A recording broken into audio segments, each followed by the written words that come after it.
Hello there, my sleepy citizens. Tonight, we journey into the shadowed streets of Gotham City, where mysteries lurk and the Dark Knight stands vigilant against the forces of chaos. We bring you tales of Batman, uncovering different sides of the man behind the mask. And as our journey through these stories winds down, a calm ambience of Gotham's streets will carry you throughout the night, bringing you to restful sleep without interruptions from any ads. If you enjoy these tales, please be sure to give us a like, subscribe, and let me know in the comments what story you'd like to hear next. But for now, let's get cozy and step into the world of Gotham.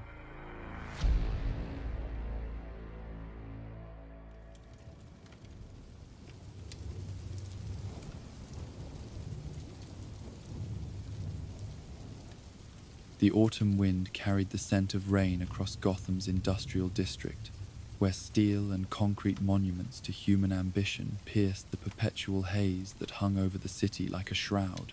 It was 3 a.m, that peculiar hour when the city's pulse slowed to its most honest rhythm, when the masks of daylight fell away and truth emerged in the spaces between streetlights. Batman moved through this familiar darkness with practiced silence, his cape catching occasional gusts that sent it billowing behind him like a shadow given form. He had been tracking unusual energy readings for the past week, subtle electromagnetic disturbances that appeared over the city's skyline every Tuesday at precisely this hour. The readings were too regular to be natural, too controlled to be accidental, and too familiar to ignore. Tonight, he had finally pinpointed the source. High above the maze of warehouses and abandoned factories, a figure sat motionless on the arm of a construction crane. The silhouette was unmistakable: broad shoulders, flowing cape, the distinctive curl that even wind couldn't entirely displace. Superman sat perfectly still, but something about his posture suggested this wasn't patrol. There was no scanning of the horizon, no subtle movements indicating superhuman senses monitoring the city below. Instead, Clark Kent sat with the deliberate stillness of someone trying very hard not to move at all. Batman approached from the shadows of a nearby rooftop, his detective instincts cataloging details that painted an increasingly puzzling picture. Superman's cape hung straight down, unaffected by any anti-gravity manipulation. His breathing was visible in the cool air, small puffs of vapor that indicated normal human respiration, rather than the controlled breathing of someone who didn't need oxygen. Most telling of all was the device strapped to his chest, a complex mechanism that pulsed with familiar red light. Red sun radiation. Artificial, controlled, and deliberately applied. Batman had seen Superman face kryptonite with more composure than he displayed now. The last son of Krypton sat rigid with tension, his hands gripping the crane's arm with white-knuckled intensity that would have been impossible with invulnerable skin. Every few seconds, a barely perceptible tremor ran through his frame, not from cold, but from something far more fundamental: fear. "You've been coming here for 47 Tuesday nights," Batman said, stepping into the light cast by the crane's safety beacon. Same time, same position, same device. Tonight, I decided to ask why. Superman didn't startle, couldn't afford to, given his precarious position on the narrow beam. Instead, he turned his head slowly, carefully, with the deliberate movements of someone who understood that a single wrong motion could mean death. "I was wondering when you'd approach," Clark said, his voice carrying none of its usual confident timbre. Instead, there was something raw in it, vulnerable in a way that had nothing to do with kryptonite exposure. "I could use someone who understands what it means to choose your fears."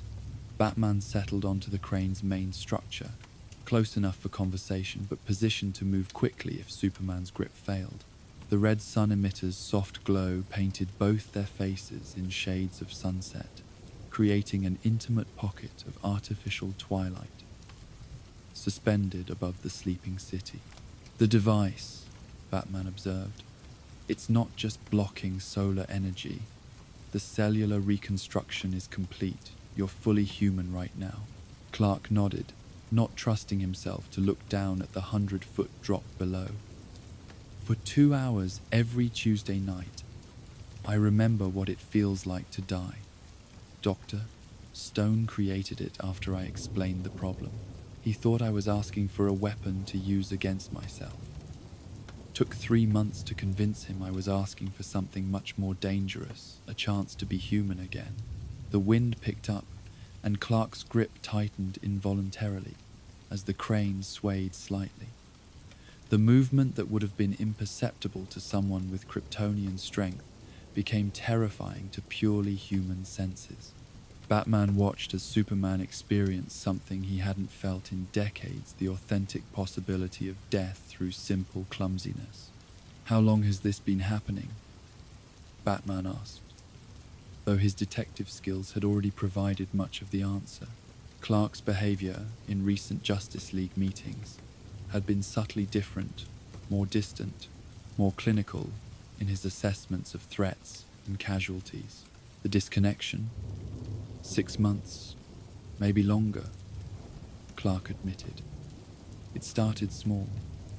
I stopped noticing individual voices in crowds, just heard this collective murmur, like background noise. Then I realized I wasn't seeing people anymore. Not really. They became problems to solve, or objects to protect, but not individuals with their own hopes and fears and small daily tragedies. Batman understood immediately. He had seen the same progression in himself during his darkest periods, when the mission consumed so much of his identity that Bruce Wayne became just another mask to wear. But for Superman, the risk was exponentially greater. Godlike power, combined with emotional disconnection, created the possibility of benevolent tyranny, of making decisions for humanity rather than with it. There was a rescue in Metropolis 3 weeks ago, Clark continued, his voice growing softer as he accessed painful memories. Apartment fire, 12 families. I got everyone out in under 30 seconds. Perfect execution. No injuries. No property damage beyond the original fire. I was proud of the efficiency until I realized I hadn't noticed that one of the children was crying. He paused, the memory clearly difficult to process, even with human emotional responses. Not crying from fear or pain. She was safe, unharmed. She was crying because in my rush to evacuate everyone, her favorite doll got left behind. Such a small thing, but to her it was everything. I had saved her life and missed what was breaking her heart. That's when I knew I was losing something essential. Batman processed this information with growing understanding. Superman's crisis wasn't about power levels or physical capabilities. It was about empathy, about maintaining the emotional connections that made his protection of humanity meaningful rather than patronizing. "The Red Sun sessions," Batman said. "You're trying to relearn human perspective. I'm trying to remember what fear feels like," Clark corrected. "Real fear. Not the intellectual understanding that something might be dangerous. When you can survive anything, you forget that survival itself is precious. When you can fix any problem in microseconds, you stop appreciating the courage it takes for ordinary people to face difficulties they can't easily solve." The device on Clark's chest pulsed slightly brighter, indicating the power level was holding steady. 2 hours of complete humanity, purchased at the cost of absolute vulnerability. Batman found himself impressed by the calculated courage required not just to face danger, but to choose danger as a form of self-improvement. "Show me," Batman said. Over the following hour, Clark demonstrated the exercises he had developed during his solitary sessions. Simple activities that would have been effortless with powers became profound challenges for purely human capabilities. Balancing on narrow beams required genuine concentration. Judging distances without telescopic vision meant accepting uncertainty. Climbing between crane sections demanded acknowledgement that a single mistake could be fatal. But the most revealing exercises were the sensory ones.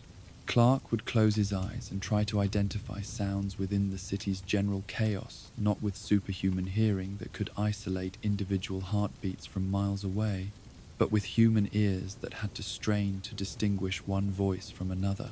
The effort was clearly frustrating for someone accustomed to effortless perception, but also clearly valuable. "I can hear sadness again," Clark said during one of these exercises, his eyes still closed as he focused on the sounds drifting up from the streets below. Not just distress calls or obvious danger, but the small sadnesses people carry. A woman walking alone, crying quietly.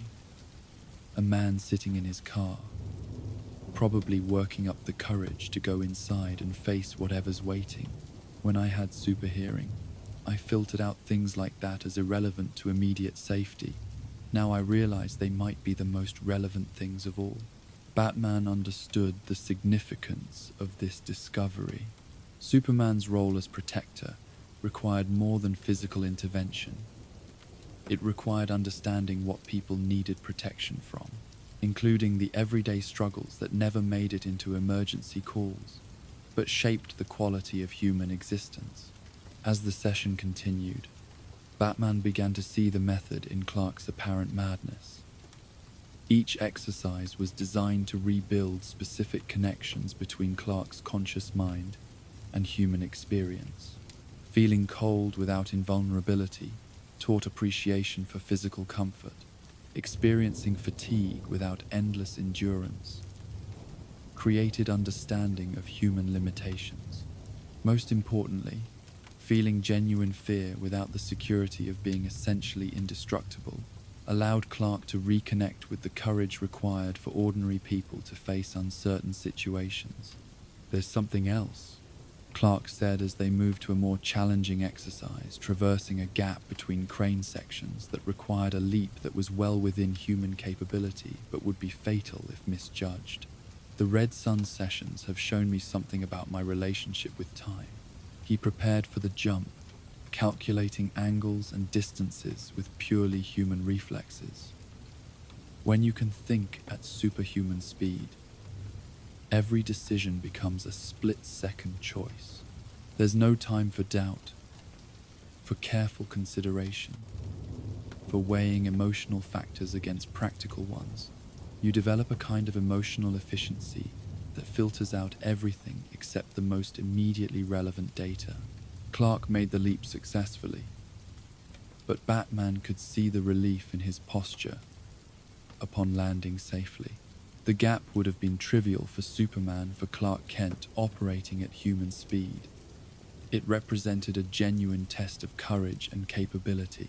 But human decisions aren't supposed to be made at superhuman speed, Clark continued once he had caught his breath. They're supposed to include worry and hope and the kind of careful consideration that takes time. When I slow down my thinking to human pace, I make different choices not just tactically but morally. Batman found himself fascinated by this insight.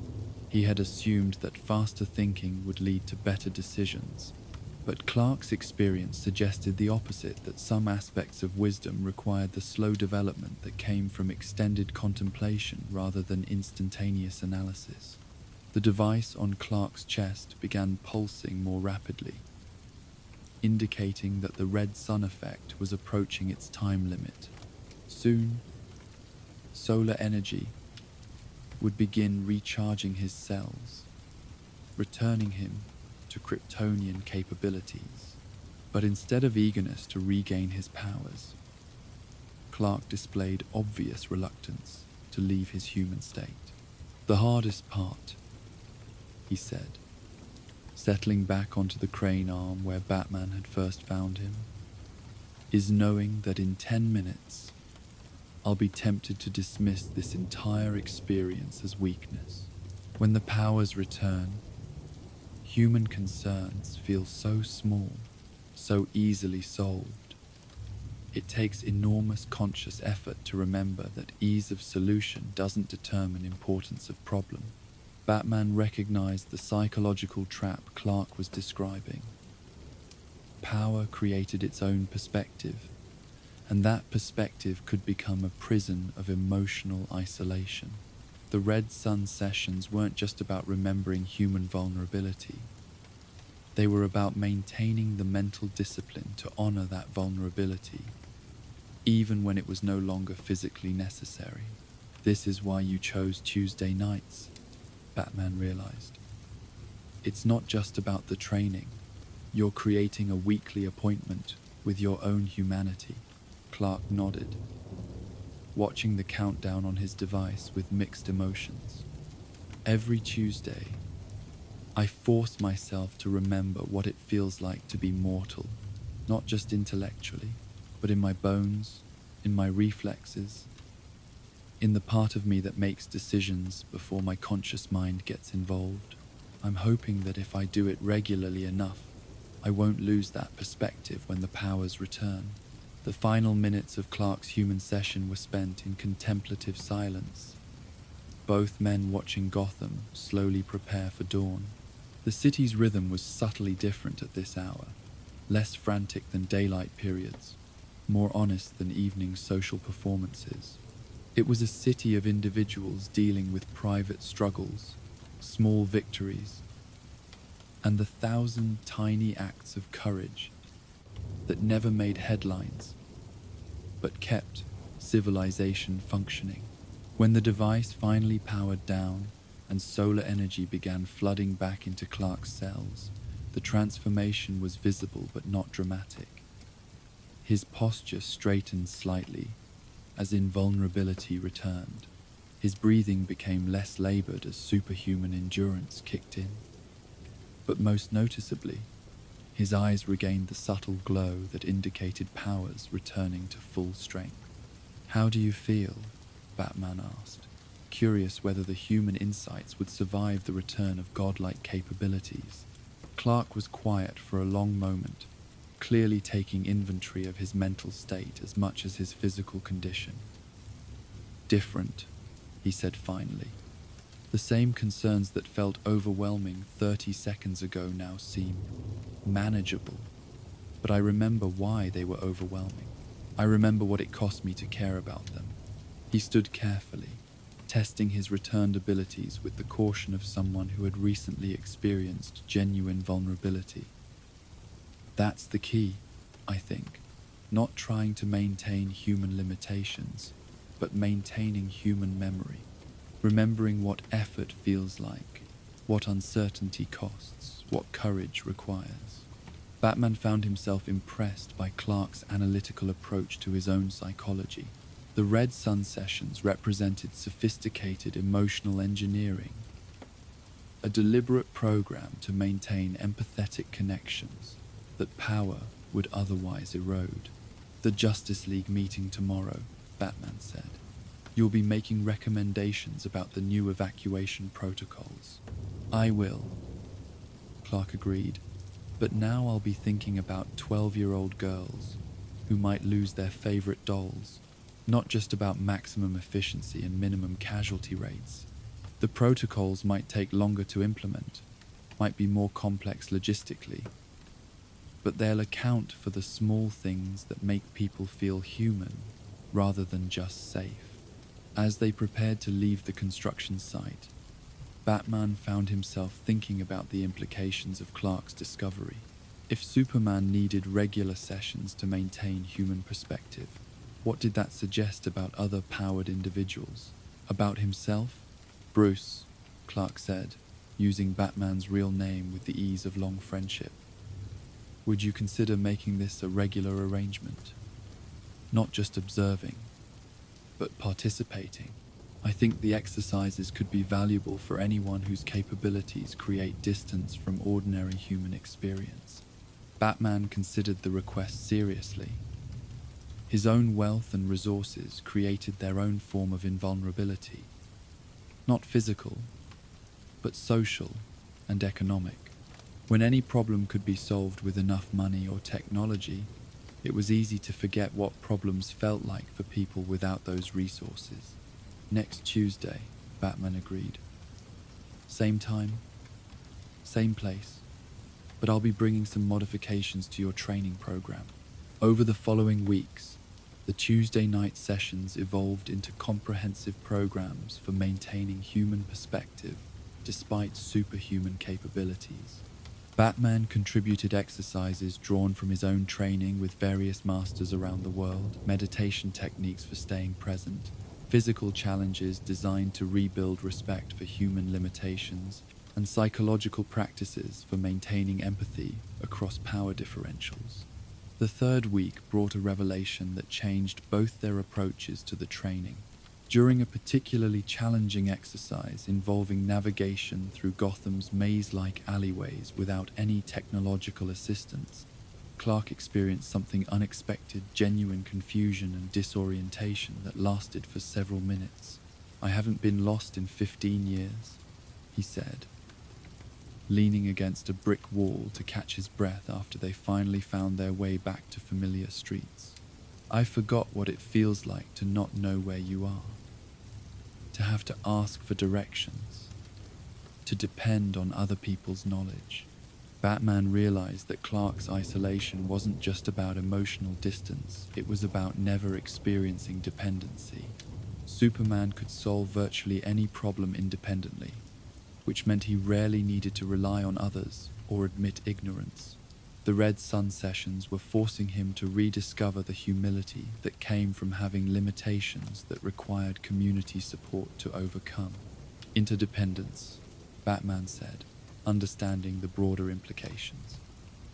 "You're not just learning to be human again. You're learning to be part of human community rather than its protector from outside." This insight led to the introduction of new exercises specifically designed to rebuild Clark's comfort with needing help. Simple tasks that required cooperation rather than individual capability. Navigation exercises that depended on asking directions from strangers. Problem-solving scenarios that couldn't be completed without admitting ignorance and seeking guidance. The psychological impact was profound. Clark began experiencing the vulnerability that came not just from physical mortality, but from social dependency. He rediscovered what it felt like to be grateful for assistance, to feel indebted to others for their knowledge or kindness, to be part of relationships based on mutual need rather than one-sided protection. "This is what I was missing," Clark said during the 6th week, after a session where he had needed to ask for help 3 different times to complete basic navigation tasks. "I wasn't just losing touch with human fears, I was losing touch with human needs. When you never need anything from anyone, you forget what it means to be part of a community rather than just its guardian." The sessions also began attracting other participants. Martian Manhunter joined during the 8th week, struggling with his own version of Clark's problem: telepathic abilities that made him privy to human thoughts and emotions, but also created unbridgeable distance from genuine human connection. John's exercises focused on experiencing emotions without the overwhelming input of telepathic empathy. Using specialized technology borrowed from the Watchtower, he practiced temporary telepathic silence, learning to process his own feelings without the constant noise of others' mental states. "I had forgotten what my own sadness feels like," Jon admitted during one session. "For so long, I have been feeling everyone's sadness simultaneously that I lost track of my personal grief. The silence is frightening, but also clarifying." Green Lantern Hal Jordan joined during the 10th week, bringing his own perspective on the challenges of cosmic-scale power. His exercises focused on Earth-scale problems rather than sector-wide threats, practicing the art of caring about individual struggles rather than only responding to planet-threatening emergencies. When you spend most of your time dealing with problems that affect entire star systems, Hal explained, it's easy to dismiss anything smaller as trivial. But what's trivial to a Green Lantern might be life-changing to a single person. As the group sessions developed, Batman found himself serving as both participant and facilitator. His own exercises focused on economic and social privilege, regularly engaging with problems that couldn't be solved with Wayne Foundation resources, working within systems rather than circumventing them through wealth and influence. The most challenging session came during the 12th week, when the group decided to spend an entire night working within existing social services, rather than their usual independent approaches to helping people. Clark took a shift at a homeless shelter, serving meals and listening to stories without any ability to solve the underlying problems that created homelessness. Jean worked with a crisis counseling hotline, offering emotional support without telepathic insight into callers' thoughts. Hal volunteered with a legal aid clinic, helping people navigate bureaucratic systems that couldn't be bypassed with Green Lantern authority. Batman spent the night as a volunteer EMT, responding to medical emergencies without access to advanced technology or unlimited resources. The experience was humbling, watching emergency room staff work miracles with limited equipment while he waited in hallways like any other concerned citizen. We're all used to being the solution, Clark reflected afterward, as they returned to their rooftop meeting spot. Tonight we were just part of the effort. It's a completely different feeling. The insight was profound. Their superhero identities were built around being uniquely capable of solving problems others couldn't handle. But human community was built around shared effort, mutual support, and collective problem solving. The Red Sun sessions weren't just teaching them to be human, they were teaching them to be part of humanity rather than separate from it. By the 15th week, the sessions had evolved into something approaching group therapy for the extraordinarily powerful. Each participant brought their own version of the isolation that came with capabilities that set them apart from ordinary human experience. The exercises became increasingly sophisticated, designed to rebuild specific connections that power had eroded. The breakthrough came during the 18th week, when Clark realized he no longer needed the Red Sun device to access human perspective. The regular practice had taught him to consciously shift his processing speed and sensory input to human levels, maintaining his powers while choosing to experience situations from human perspectives. It's like being bilingual, he explained. I can think at superhuman speed when physics requires it, but I can also choose to think at human speed when empathy requires it. The key is recognizing which situations call for which approach. This discovery revolutionized not just Clark's approach to heroics, but the entire group's understanding of how to maintain humanity while wielding extraordinary power. The sessions continued, but they evolved from desperate remedial training to sophisticated ongoing maintenance of psychological and emotional health. The sessions also began producing unexpected benefits beyond their original purpose. The regular practice of vulnerability and interdependence strengthened the bonds between team members in ways that shared battles never had.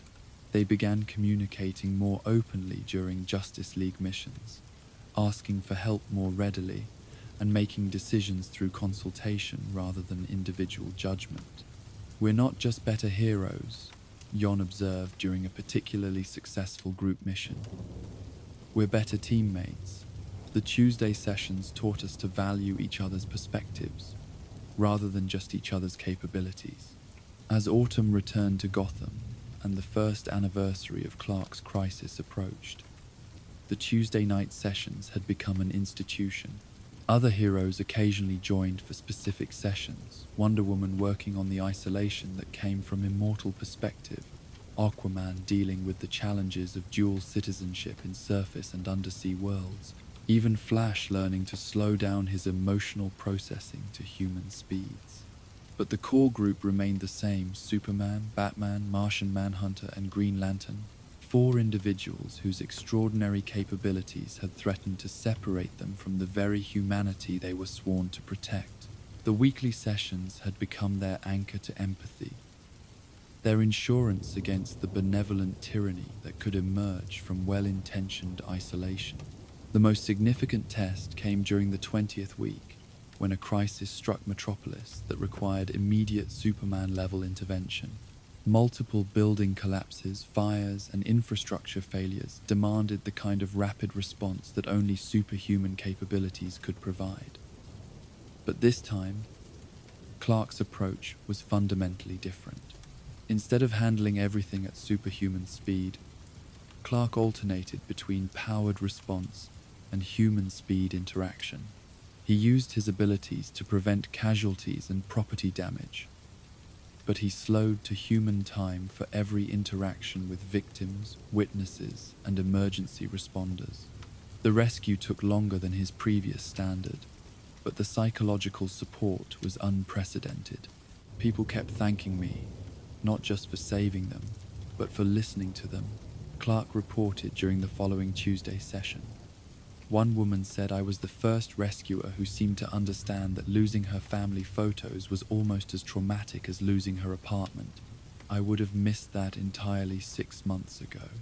The success reinforced their conviction that the sessions served an essential function not just for their own psychological health, but for the quality of their service to humanity. Heroes who maintained human perspective provided better protection because they understood what people actually needed protecting. As winter approached and the sessions continued, Batman found himself reflecting on the unexpected turn his relationship with Superman had taken. They had been allies for years, partners in countless battles. But the Tuesday sessions had created something deeper, a friendship based on mutual vulnerability rather than mutual capability. You saved more than your empathy, Batman told Clark during one of their private conversations after a group session. You saved the humanity in all of us. We were all drifting toward isolation in our own ways. Clark nodded, looking out over Gotham with eyes that had relearned how to see individual struggles within the city's vast complexity. The Red Sun device was just the beginning. The real work was learning to choose human perspective even when I didn't have to. That's the difference between being human and being humane. The Tuesday night sessions continued through winter and into spring, evolving and adapting as the participants' needs changed. New exercises were developed to address emerging challenges. Guest participants brought fresh perspectives on the relationship between power and humanity. The rooftop meetings became laboratories for exploring the psychology of heroism and the maintenance of empathy across power differentials. But the most important discovery was that vulnerability consciously chosen and shared in safe community created strength rather than weakness. The heroes who regularly practiced being human became more effective at protecting humanity, not despite their willingness to be vulnerable, but because of it. On the first anniversary of Clark's crisis, the group gathered on the same construction crane where Batman had first discovered Superman's Red Sun sessions. The device itself was retired now, no longer needed for Clark to access human perspective. But the lessons it had taught continued to shape not just individual heroes, but the entire approach of the Justice League to their protective mission. Next year, same time, same place? Clark asked as dawn approached over Gotham. Always, Batman replied, understanding that some appointments with vulnerability were too important to miss, no matter how powerful one became. As they prepared to return to their separate cities and responsibilities, each carrying forward the insights gained from choosing to remember what it felt like to be human. Superman paused at the crane's edge, not from fear this time, but from appreciation for the view. The city below was no longer a collection of problems to solve, but a community of individuals whose struggles deserved both protection and understanding. The red sun had taught him to be mortal. The Tuesday sessions had taught him to remain human. The difference, he had learned, was everything. While Superman learned to balance godlike power with human empathy on Gotham's highest ledges, another hero sought different wisdom in the city's quietest spaces. Deep beneath the museum's marble floors, among artifacts that held the memories of civilizations long forgotten, Wonder Woman worked by lamplight to uncover truths that would shake the very foundations of her identity. Join us for Museum After Hours. The Gotham Museum of Natural History stood like a temple to forgotten knowledge in the heart of the city's cultural district, its neoclassical columns and soaring dome a testament to humanity's endless fascination with its own past. By day, the marble halls echoed with the voices of schoolchildren and curious tourists, their footsteps creating a symphony of discovery across polished floors. But at night, when the last visitor had departed and the security guards settled into their routines, the museum transformed into something far more intimate. A sanctuary where the past whispered its secrets to those who knew how to listen. Dr.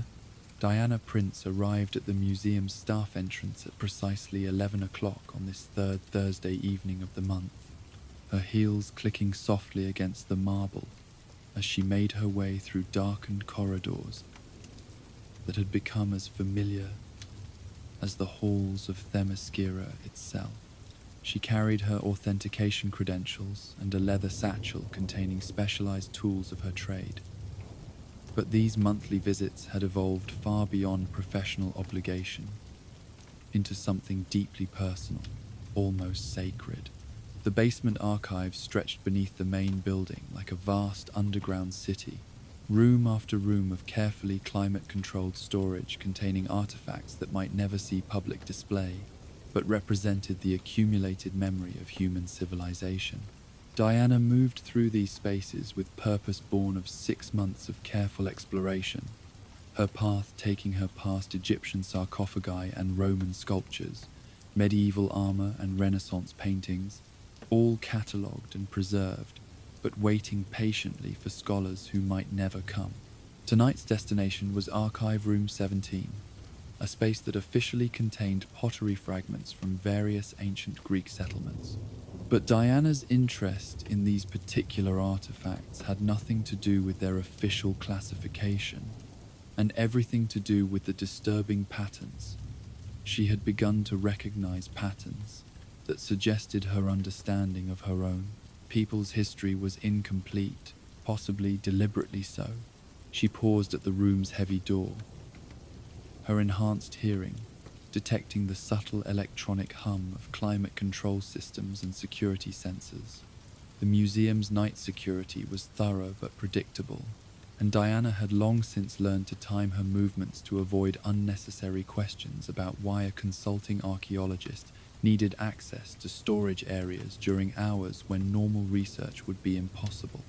The key turned smoothly in the lock, and Diana stepped into the familiar environment of metal shelving and acid-free storage boxes, each labeled with precise identification numbers that revealed nothing of their content's deeper significance.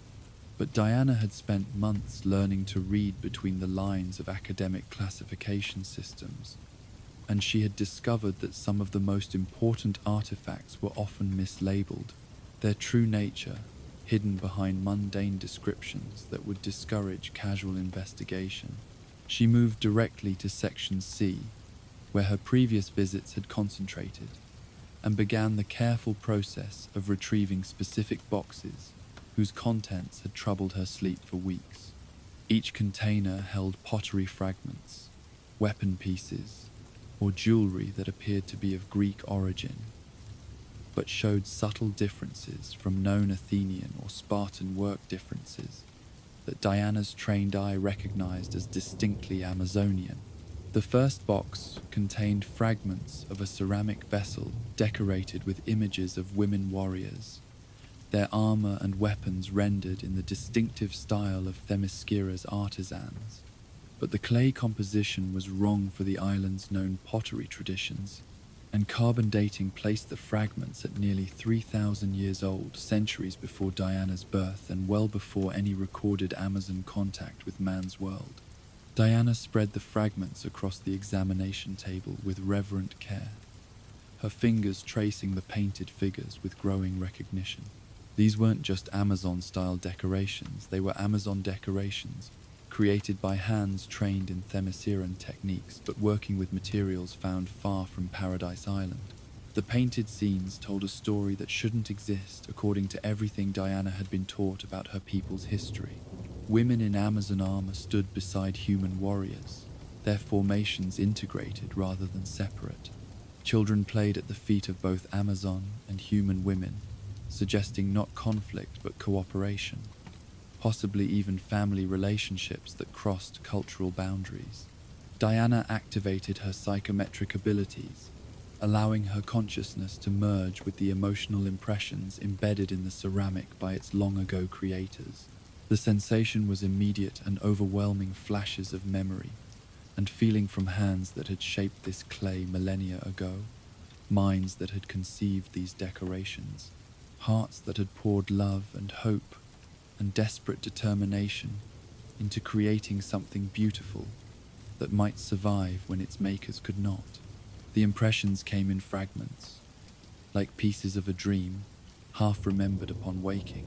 A woman with calloused hands working clay by firelight.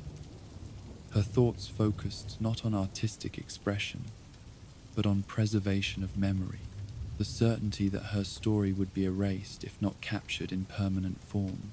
The desperate hope that someday another Amazon might find these fragments and understand that she had not been alone in choosing love over duty. Diana jerked back from the psychometric contact, tears streaming down her face as the emotional weight of the ancient Amazon's experience crashed over her. The woman her sister across the centuries had known her choice would be condemned, her name struck from Themysciran records, her existence denied by the very people who should have honored her courage. But she had made the choice anyway.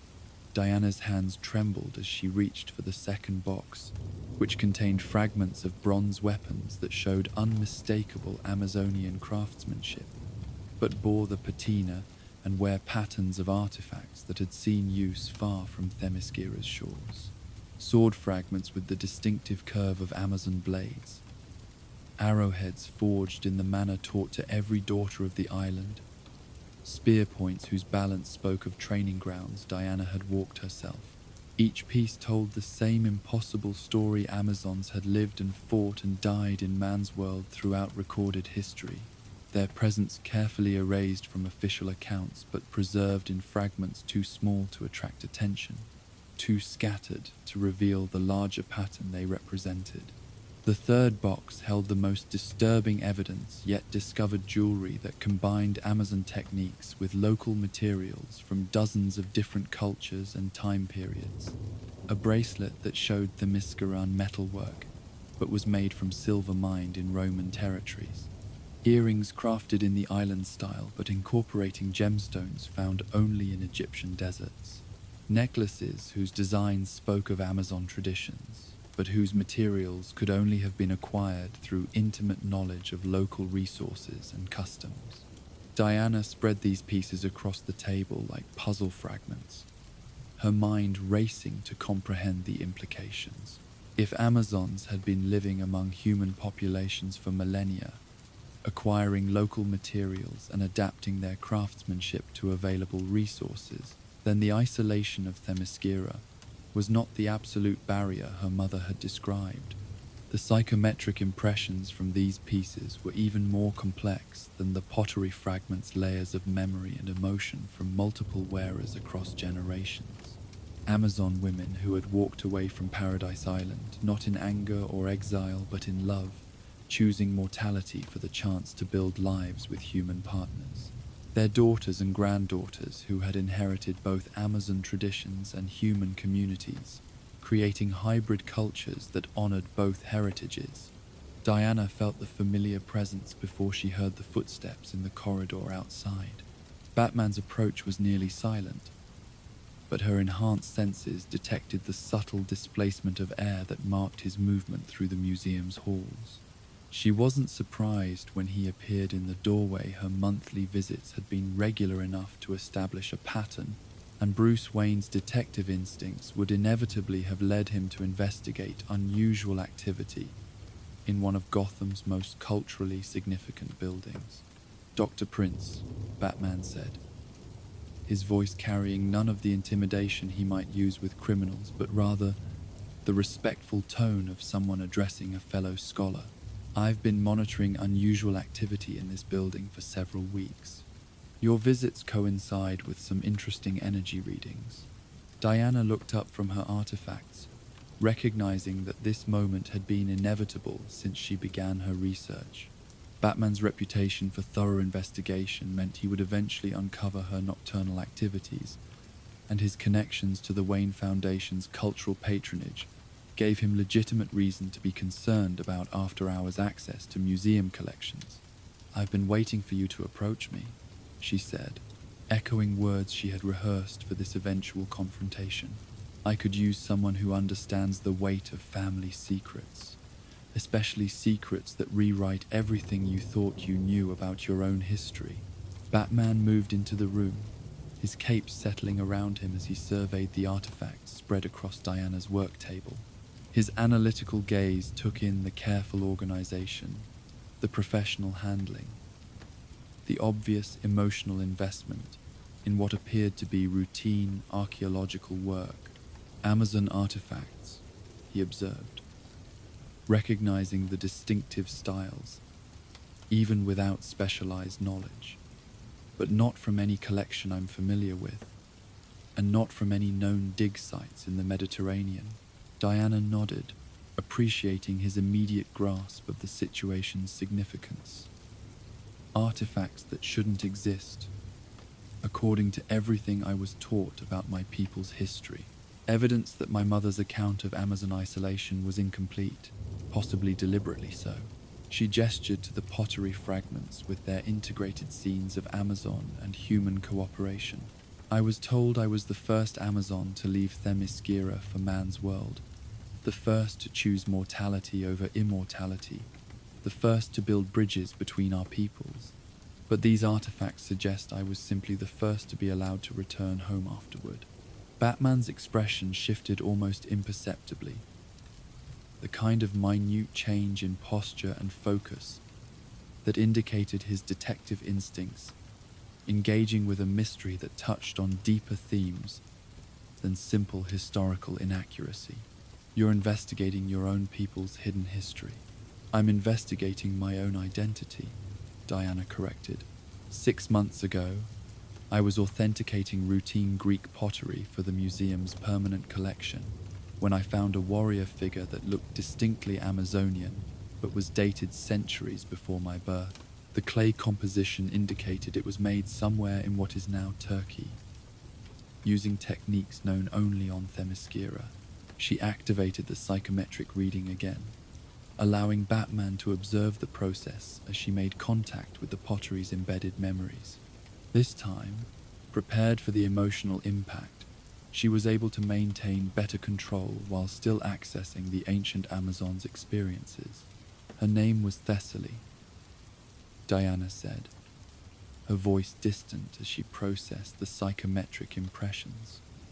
"Antiope's daughter, which makes her my aunt by Themysciran law. She left the island 3,000 years ago for love of a human warrior, knowing she would never be allowed to return.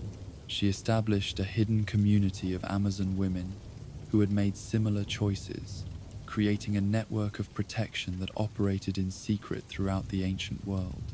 Batman processed this information with characteristic thoroughness, understanding immediately that Diana had uncovered evidence of a historical conspiracy involving her own government's official narratives. How many others? Diana gestured to the dozens of boxes she had identified during her months of investigation. Based on what I found in just this one archive room, potentially hundreds. Amazon women who chose love over duty throughout recorded history, their names erased from official records but their influence preserved in artifacts too scattered to attract attention. The implications were staggering. If Amazon women had been living in human populations for millennia, then the isolation of Themyscira was maintained not by magical barriers, but by deliberate policy.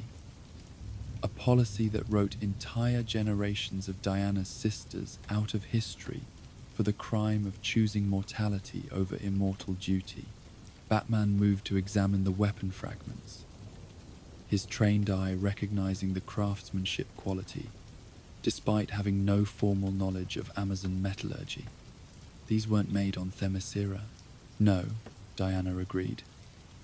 They were made by Amazon smiths working with human materials, adapting our techniques to local resources. Each piece represents a life built in secret, an Amazon woman who found ways to maintain her warrior traditions while building a family among humans. The emotional weight of this discovery was becoming clearer to Batman as he observed Diana's careful handling of each artifact. These weren't just historical curiosities, they were memorial objects for women who had been deliberately erased from their own people's history, their sacrifices unacknowledged, their courage unrecorded. There's more, Diana continued, retrieving a box she had been reluctant to examine until now. The contents were wrapped in acid-free tissue, and even through the protective covering, Diana could sense the intense psychometric impressions waiting within. She unwrapped a bronze mirror, its surface green with age but still reflecting light in the characteristic way of Themysciran metalwork. The handle was carved with symbols that told a story not in ancient Greek or any human language, but in the private cipher that Amazon women used for personal records, too intimate for official documentation. Diana's psychometric reading of the mirror was immediate and overwhelming. This time she experienced not just fragments of memory but complete scenes, as if she were watching events unfold through the mirror's reflective surface across thousands of years. She saw Thessaly saying goodbye to Antiope at Themyscira's shores, both women knowing it was forever. She experienced Thessaly's first months in the human world, struggling to adapt Amazon traditions to human customs, while hiding her true nature from those who might exploit or fear it. She felt Thessaly's joy when she found other Amazon exiles, women who had made similar choices and were eager to create a community that honored both their warrior heritage and their chosen mortality. Most powerfully, Diana experienced Thessaly's establishment of the network, a system of hidden safe houses, coded communications, and mutual support that allowed Amazon women throughout the ancient world to maintain contact with each other while building lives integrated into human societies. They created their own version of Themyscira, Diana said, tears streaming down her face as she processed the mirror's memories. Not an island apart from the world, but a network within it. Amazon women who served as protectors and healers and teachers, their children carrying on the traditions while being fully part of human communities. Batman understood immediately that Diana had uncovered not just historical revisionism, but active genealogical suppression. How many of their descendants might still exist? The question hung in the air as Diana contemplated its implications.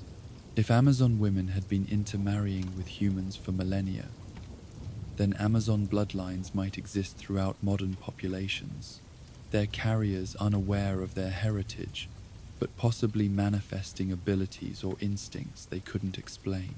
I don't know, Diana admitted, but I've started finding modern evidence.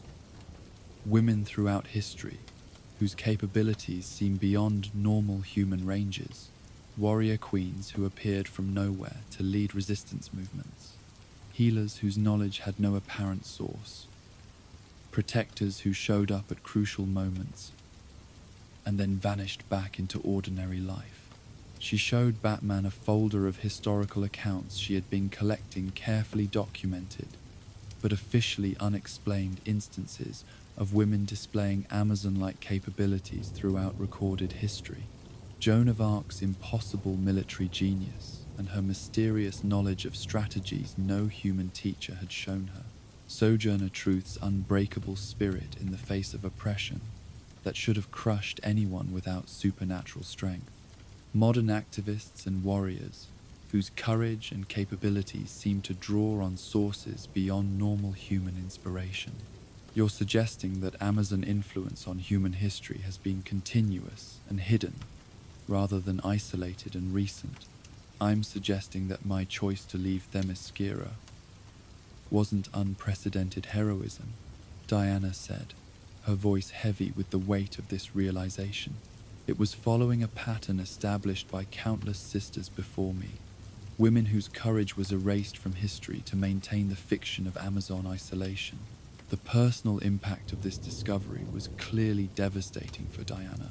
Her entire identity had been built around being unique, the first Amazon to choose man's world, the first to sacrifice immortality for love, the first to serve as a bridge between peoples. Learning that she was simply the latest in a long line of similar choices fundamentally challenged her understanding of her own significance. Batman recognized the psychological crisis Diana was experiencing, the disorientation that came from discovering that fundamental beliefs about one's identity and purpose were incomplete or deliberately distorted. He had experienced similar revelations about his own family's history and understood the combination of anger, grief, and confusion that such discoveries produced. The question isn't whether your choice was unique, he said carefully. The question is what you do with the knowledge that others made similar choices, but were denied the recognition and support you've received. Diana looked up from the artifacts, recognizing the wisdom in Batman's reframe. The issue wasn't whether her sacrifice had been meaningful, but how she could honor the sacrifices of the sisters who had come before, while ensuring that future Amazon women who made similar choices wouldn't face exile and erasure. They worked together through the remaining hours of darkness. Batman's investigative methodology, combining with Diana's archaeological expertise and psychometric abilities, to piece together a more complete picture of the Amazon diaspora. Each artifact became part of a larger narrative that spanned millennia and dozens of cultures, revealing a hidden history of Amazon influence on human civilization. By dawn, they had assembled evidence of Amazon women living as protectors and teachers throughout recorded history, not as conquerors or rulers, but as individuals who had chosen to use their abilities in service of the human communities they had joined through love or circumstance. The most significant discovery came in the final hour before Diana needed to return the artifacts to their storage containers. Hidden beneath layers of tissue in the last box was a scroll case made from materials that didn't match any known ancient techniques, a preservation method so advanced that the parchment inside was in perfect condition despite being over 2,000 years old. Diana unrolled the scroll with trembling hands, recognizing immediately that the text was written in modern Themysciran script, not the archaic version used in historical documents, but the contemporary form she herself used for personal writing. The scroll was a letter, written by Thessaly for any future Amazon who might discover the artifacts she was hiding throughout the human world. "Sister," the letter began, "if you are reading this, then you have made the same choice I made, or you are contemplating that choice. Know that you are not alone, have never been alone, will never be alone. The courage to choose love over duty, mortality over safety, integration over isolation, is the most Amazon of all virtues. even when our people forget this truth. Diana read the letter aloud, her voice breaking as Thessaly's words reached across millennia to offer comfort and wisdom to the Amazon sisters who would follow in her path. Our mother island teaches us to be warriors, but it is in man's world that we learn to be complete Amazons. Here we discover that strength without love is mere brutality, that protection without understanding is just control, that honor without sacrifice is empty pride. The human heart that calls us away from paradise is not our weakness, it is our greatest strength. The letter continued with practical advice for maintaining Amazon traditions while building lives in human societies, techniques for raising children who honored both heritages, and methods for identifying other Amazon descendants who might need guidance or support. But the final passage was the most powerful, a message of encouragement for any Amazon who might struggle with the choice between worlds. Remember, sister, that paradise is not a place, but a state of being. Themyscira offers the paradise of safety, but man's world offers the paradise of purpose. You have not left paradise, you have brought paradise with you, spreading it through every life you touch, every person you protect, every moment of love you choose over fear. The island of women made you a warrior. The world of humanity will make you a hero. Diana finished reading through tears that had nothing to do with sadness and everything to do with recognition. For 6 months, she had been mourning the loss of her uniqueness, the discovery that her choice had been made by countless others before her. But Thessaly's letter reframed the entire narrative.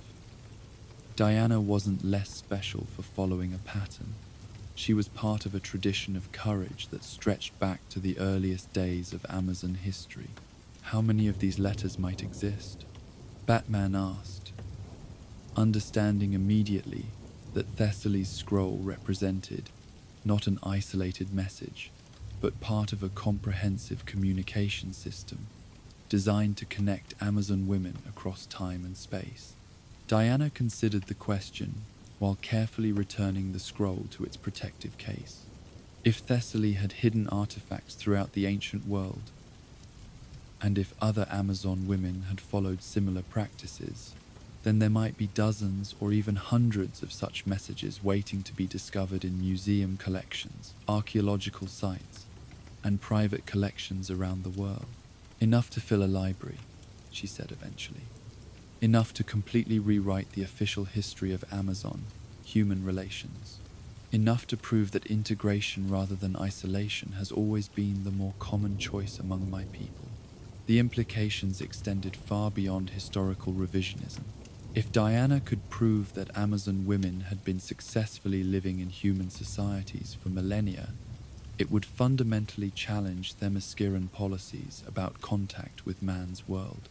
It might even force changes to laws that currently required permanent exile for any Amazon who chose mortality over immortal duty. Over the following weeks, Diana expanded her research beyond the Gotham Museum's collections. Working with Batman's investigative resources and Wayne Foundation connections, she began systematically contacting museums, universities, and private collectors around the world, looking for artifacts that showed signs of Amazon influence but had been classified under other cultural categories. The response was immediate and overwhelming. Archaeological curators from London to Tokyo began sharing images of artifacts they had questioned, but couldn't properly identify pottery, showing warrior women in unknown armor styles, metalwork using techniques that didn't match any established traditions, jewelry combining elements from multiple cultures in ways that suggested deep integration rather than conquest or trade. Dr. Helena Cosmatos, senior curator at the Metropolitan Museum of Art, became Diana's most valuable ally in the expanded investigation. Helena had been quietly collecting similar artifacts for 30 years, suspecting their connection to some unknown warrior culture, but unable to prove her theories without access to specialized knowledge. "I've been waiting my entire career for someone like you," Helena told Diana during their first video conference. Someone who could look at these pieces and confirm what I've always suspected, that they represent not random oddities, but evidence of a continuous historical presence that has been systematically overlooked. Helena's private collection of questionable artifacts was staggering, over 300 pieces from museums around the world, all showing similar patterns of advanced craftsmanship, warrior themes, and cultural integration that suggested a widespread but hidden civilization. Working together, Diana and Helena began developing a comprehensive database of potential Amazon diaspora artifacts.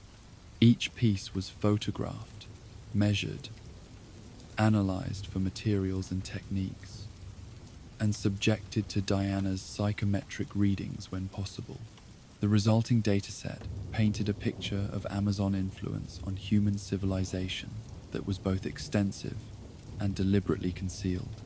The most significant breakthrough came when Helena introduced Diana to the wider network of curators and archaeologists who had been documenting similar findings. Dr. James Morrison at the British Museum had been collecting Celtic metalwork that showed Amazon influences. Professor Sarah Chen at Beijing University had identified Chinese ceramics with warrior motifs that matched no known local traditions. Dr. Antonio Rodriguez in Mexico City had been puzzling over Aztec carvings that depicted women warriors whose equipment seemed to come from an entirely different cultural tradition. Each researcher had assumed their findings were isolated anomalies, interesting curiosities that didn't fit established historical narratives. But when their evidence was combined into a single database, the pattern became unmistakable. Amazon women had been present in human civilizations throughout history, their influence carefully integrated into local cultures, but distinctive enough to be identified by those who knew what to look for. Diana's psychometric readings of these artifacts revealed a consistent story across cultures and centuries.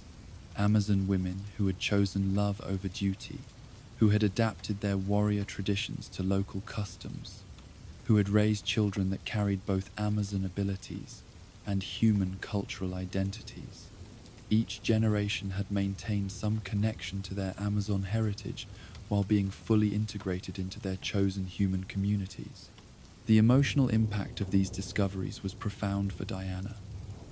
Each psychometric reading connected her to a sister across time who had faced similar choices, similar struggles, similar joys. She was not alone in her path, had never been alone, would never be alone. The Amazon diaspora represented not abandonment of duty, but expansion of purpose, not betrayal of heritage, but evolution of tradition. The most challenging discovery came when Diana's research led her to evidence of modern Amazon descendants, women throughout the contemporary world, whose abilities and instincts suggested Amazon bloodlines, but who had no knowledge of their heritage. Computer modeling based on historical population genetics suggested that Amazon bloodlines might exist in significant numbers throughout modern populations, their carriers unaware of their connection to ancient warrior traditions. Diana began carefully reaching out to some of these potential descendants, using her position as Wonder Woman to make contact with women whose achievements or capabilities suggested possible Amazon heritage. The conversations were delicate, requiring her to explore family histories and personal experiences without revealing the specific reason for her interest. The results were extraordinary. Women who had always felt different, stronger, more protective than others around them. Women who had inexplicable knowledge of combat techniques they had never learned. Healing abilities that seemed to come from instinct rather than training. Leadership skills that emerged naturally in crisis situations. Sarah Martinez, a firefighter in Los Angeles, whose grandmother had told her stories about a mysterious woman warrior who had protected their village during the Mexican Revolution, Jennifer Chen, a pediatric surgeon whose precision and stamina seemed to exceed normal human capabilities. Maria Santos, a social worker whose ability to identify and protect abused children bordered on the supernatural.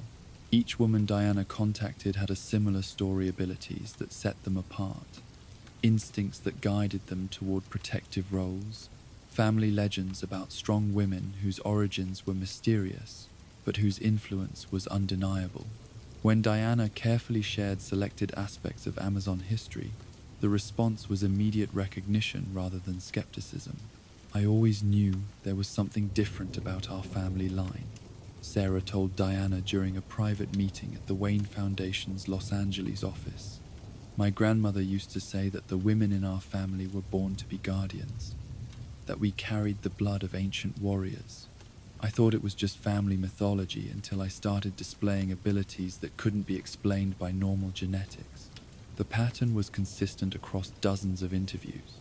Amazon descendants who had unconsciously organized their lives around protective service, who had natural combat instincts, who possessed healing abilities or leadership qualities that seemed to come from ancestral memory rather than personal training.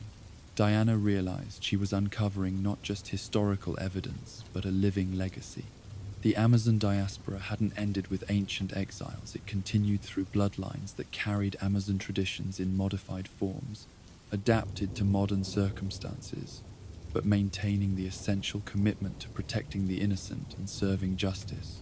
The most emotionally powerful discovery came when Diana's research led her to identify several Amazon descendants who had become heroes in their own right, using their inherited abilities to serve their communities without ever knowing the source of their capabilities. Detective Rosa Martinez of the Chicago Police Department, whose solve rate for domestic violence cases was unprecedented, and whose victims consistently credited her with understanding their situations in ways no other officer had shown. Dr. Elizabeth Strongbear, a physician working on Native American reservations, whose healing techniques combined modern medicine with traditional practices that seemed to come from dreams rather than training. Captain Jennifer Hayes of the Coast Guard, whose search and rescue operations had saved thousands of lives through what colleagues described as impossible intuitive knowledge of weather and ocean conditions. Each of these women embodied Amazon values of protection, justice, and service, but they had developed these commitments independently, without knowledge of their heritage or connection to Themysciran traditions. They represented the ultimate success of the Amazon diaspora warriors, who carried on the mission without needing the island. Heroes who protected humanity because their blood and bones remembered the duty, even when their minds had forgotten the origin. Diana's investigation expanded to include direct contact with Themyscira, carefully probing her mother's knowledge about Amazon history, without revealing the full extent of her discoveries.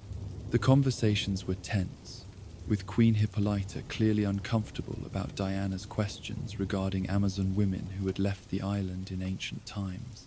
Those women made their choices, Hippolyta said during one particularly difficult conversation. They chose mortality over immortality, human love over Amazon duty.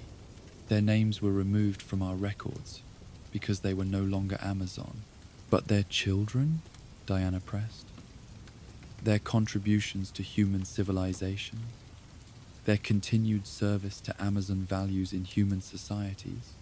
Hippolyta's discomfort was obvious even through the magical communication crystal. Diana, why are you pursuing these questions?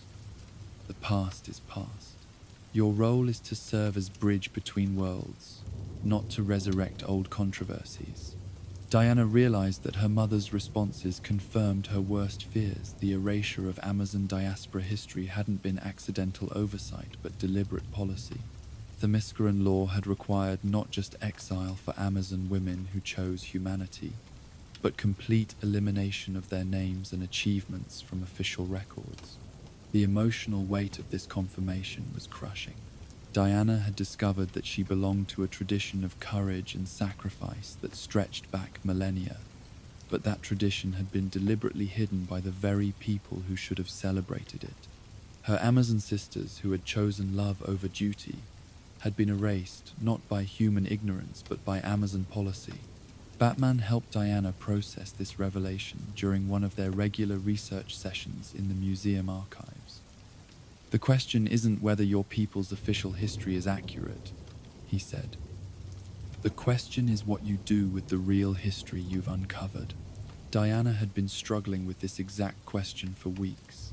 The evidence she had assembled could fundamentally challenge the Themysciran policies about contact with man's world, could force acknowledgement of the Amazon diaspora's contributions to human civilization, could ensure that future Amazon women who chose mortality wouldn't face exile and erasure.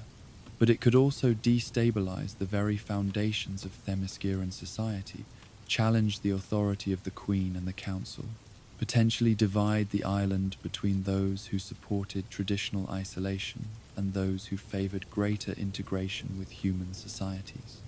"I have to tell the truth," Diana said finally. "Not just to Themyscira, but to the world. These women, my sisters across time, they deserve to be remembered.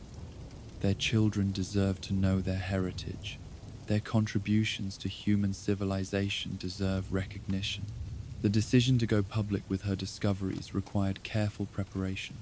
Diana worked with Helena and the international network of cooperating archaeologists to prepare a comprehensive presentation of the evidence, photographs, psychometric readings, historical analysis, and contemporary genetic research that proved the existence and extent of the Amazon diaspora. The revelation was made simultaneously to academic audiences around the world and to Themysciran leadership through formal diplomatic channels. Diana presented her findings not as an attack on Amazon policies, but as a gift to both peoples. Evidence that integration, rather than isolation, had always been the more successful path for Amazon women who chose to serve humanity. The response from the academic community was immediate and enthusiastic. Archaeological journals began publishing papers about the newly recognized Amazon influence on ancient civilizations. Museums started re-examining their collections for artifacts that might have been misclassified. Universities launched research programs to study the historical impact of Amazon integration with human societies. The response from Themyscira was more complex. Queen Hippolyta's initial reaction was anger at Diana's unauthorized investigation and public revelation of information that Amazon law had classified as forbidden knowledge. But as the evidence accumulated and international attention focused on the positive contributions of Amazon women throughout history, the political calculation shifted. Rather than trying to suppress Diana's discoveries, the Themysciran Council decided to embrace them as evidence of Amazon's superiority and wisdom. If Amazon women had been successfully serving as protectors and teachers throughout human civilization, then Themyscira deserved recognition, not as an isolated curiosity, but as the source of humanity's greatest guardians. This political reframe allowed for gradual policy changes without requiring admission that previous policies had been wrong. Amazon women who chose to serve in man's world could now maintain connection to Themyscira as honored ambassadors rather than facing permanent exile. The diaspora descendants could be welcomed as long-lost sisters returning to their heritage rather than being dismissed as diluted bloodlines unworthy of recognition. The most significant change was the establishment of the Amazon Heritage Foundation, a joint initiative between Themyscira and the Wayne Foundation dedicated to identifying, supporting, and training Amazon descendants throughout the modern world. Women whose bloodlines connected them to ancient Amazon exiles could now receive guidance in developing their inherited abilities while continuing to serve their chosen human communities. Diana found herself serving as director of this new foundation, using her unique position as both acknowledged Amazon royalty and experienced bridge between worlds to help Amazon descendants understand and embrace their heritage while respecting their contemporary lives and commitments. The work was deeply fulfilling but also challenging. Each Amazon descendant she worked with represented a unique combination of inherited capabilities and human cultural identity. Training programs needed to honor both Amazon traditions and contemporary human values. Combat techniques needed to be adapted for modern circumstances while maintaining their essential effectiveness. But the most rewarding aspect of the work was the community it created. For the first time since leaving Themyscira, Diana found herself part of a sisterhood that understood both her Amazon heritage and her choice to serve humanity. The Amazon descendants she worked with shared her experience of feeling different, of carrying abilities and responsibilities that set them apart, of needing to balance inherited duty with personal choice. The monthly museum visits continued, but they evolved from solitary research into collaborative memorial services. Diana, Helena, and other researchers would gather in Archive Room 17 to honor the Amazon women whose artifacts they studied, ensuring that each sister across time was remembered not as a historical curiosity but as a hero whose courage had made possible all the Amazon women who followed in her path. 1 year after her first discovery of Thessaly's pottery fragments, Diana stood in a transformed Archive Room 17 that had been converted into a permanent memorial space.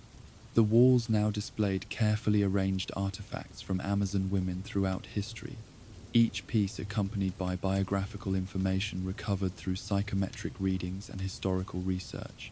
Thessaly's mirror held the place of honor at the center of the display, surrounded by artifacts from dozens of other Amazon women who had chosen love over duty, mortality over safety, integration over isolation. Each piece told a story of courage, sacrifice, and service that had been hidden for millennia, but could finally be celebrated. They paved the road you walked, Helena said, joining Diana before the memorial display.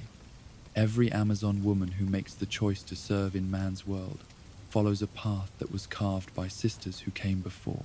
Diana nodded, understanding now that her choice had been not unprecedented heroism, but participation in a tradition of courage that stretched back to the earliest days of Amazon history. She was part of a sisterhood that transcended time and space, connected by shared commitment to using their gifts in service of justice and protection for all people. The memorial wall would continue to grow as more artifacts were discovered and more Amazon descendants were identified. Each edition would represent not just historical curiosity but living legacy, proof that Amazon values of courage, compassion, and service could flourish in any context, any culture, any century. As Diana prepared to leave the museum for another month of work with the Heritage Foundation, she paused before Thessaly's mirror one last time. The ancient Amazon's reflection seemed to shimmer in the glass, offering not advice but acknowledgement. Sister, recognizing sister, across the gulf of millennia, warrior, honoring warrior, hero, celebrating hero. Diana had discovered that she wasn't the first Amazon to choose man's world over Paradise Island, but she was the first to ensure that choice would never again require exile from the sisterhood that made them all stronger. The Amazon diaspora had finally come home, while Wonder Woman uncovered hidden histories in ancient artifacts that whispered of forgotten sisters. Another hero struggled with time itself, trapped in moments that stretched like eternities, when all he wanted was to run. In Gotham's quietest streets, where every step demanded conscious effort from someone used to moving between heartbeats, the Flash would learn that true speed sometimes meant knowing when to be perfectly still. Join us for The Slow Patrol. The autumn rain fell steadily over Gotham's East End, each droplet catching the amber glow of streetlights before disappearing into puddles that reflected the city's restless energy. It was 2:30 in the morning, that peculiar hour when even Gotham's criminal element seemed to acknowledge the need for rest. Leaving the streets to late shift workers, insomniacs, and the occasional hero making his rounds through the urban maze, Batman moved through these quiet streets with his usual purposeful silence. But tonight his attention was drawn to an anomaly that defied his understanding of the natural order. On a rooftop 3 blocks ahead, a familiar red figure sat motionless in the rain. His bright costume a stark contrast against the grey backdrop of deteriorating tenements and abandoned warehouses. The Flash sat with his legs dangling over the building's edge, his posture suggesting not the casual confidence of someone who could vibrate through solid matter or run across oceans in seconds, but rather the rigid tension of someone afraid to move too quickly. Rain plastered his cowl to his head, and steam should have been rising from the friction of super-speed molecules interacting with water droplets. Instead, Barry Allen sat perfectly still, each raindrop striking him with the mundane physics of normal human interaction. Batman's enhanced vision catalogued the subtle signs that painted an increasingly disturbing picture. Barry's breathing was visible in the cool air, suggesting normal human respiration rather than the controlled metabolic processes of someone whose system operated at superhuman efficiency. His hands gripped the building's ledge with the white-knuckled intensity of someone who understood that falling would have permanent consequences. Most tellingly, his eyes showed the particular kind of panic that came not from external danger but from internal crisis. Barry hadn't noticed Batman's approach, another sign that something was fundamentally wrong. The Flash's awareness usually extended in all directions simultaneously, his mind processing sensory input at speeds that made surprise virtually impossible. Tonight, he sat trapped in the present moment with the focused intensity of someone who couldn't afford to let his attention drift even fractionally. Barry. Batman's voice carried none of its usual commanding tone, instead offering the gentle concern of someone addressing a friend in crisis. Barry turned his head slowly, carefully, with the deliberate movements of someone who had learned that quick motions could have consequences he wasn't prepared to handle. His eyes held a mixture of relief and terror, relief at not being alone with his condition, terror at having to explain something he didn't understand himself. "Bruce," Barry said, his voice carrying none of its usual energetic confidence. Instead, there was something hollow in it, the sound of someone who had been forced to reconsider fundamental assumptions about his own nature. "I was hoping someone would find me tonight. I'm not sure I can get down from here on my own." Batman settled onto the rooftop with practiced quiet, close enough for conversation but positioned to respond quickly if Barry's control failed. The rain continued its steady rhythm around them, creating a pocket of white noise that isolated their conversation from the city's ambient sounds. "How long have you been experiencing temporal displacement?" Batman asked, his detective instincts immediately categorizing Barry's condition as something beyond simple loss of superspeed. 3 weeks, Barry admitted, not trusting himself to look down at the street 8 stories below. It started with episodes lasting maybe 10 minutes, just sudden drops to normal human time perception. But they're getting longer. Tonight's episode has lasted 4 hours. Batman understood immediately that Barry was experiencing something far more complex than temporary power loss. The Flash's abilities weren't just about physical speed, they were about temporal perception, about existing in the spaces between seconds where most of reality couldn't follow. To be trapped in normal time would be like forcing someone accustomed to 3-dimensional vision to navigate the world through a narrow keyhole. "Describe the experience," Batman said, his analytical tone offering Barry something concrete to focus on rather than the existential terror of his situation. Barry was quiet for a long moment, struggling to find words for something that defied normal language. Imagine spending your entire adult life able to read every book in a library in the time it takes someone else to read a single page, he said finally. Then suddenly you're trapped reading one word at a time, watching each letter form with agonizing slowness, feeling every second stretch like an hour.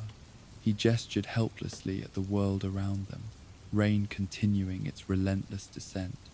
Everything takes forever. That raindrop there, I can see it falling, but I have to wait for it to actually hit the ground instead of being able to process its entire trajectory in a microsecond. It's like being buried alive in time. Batman recognized the psychological dimensions of Barry's crisis. The Flash didn't just move fast, he thought fast, processed emotions fast, experienced life at a tempo that compressed years of experience into moments.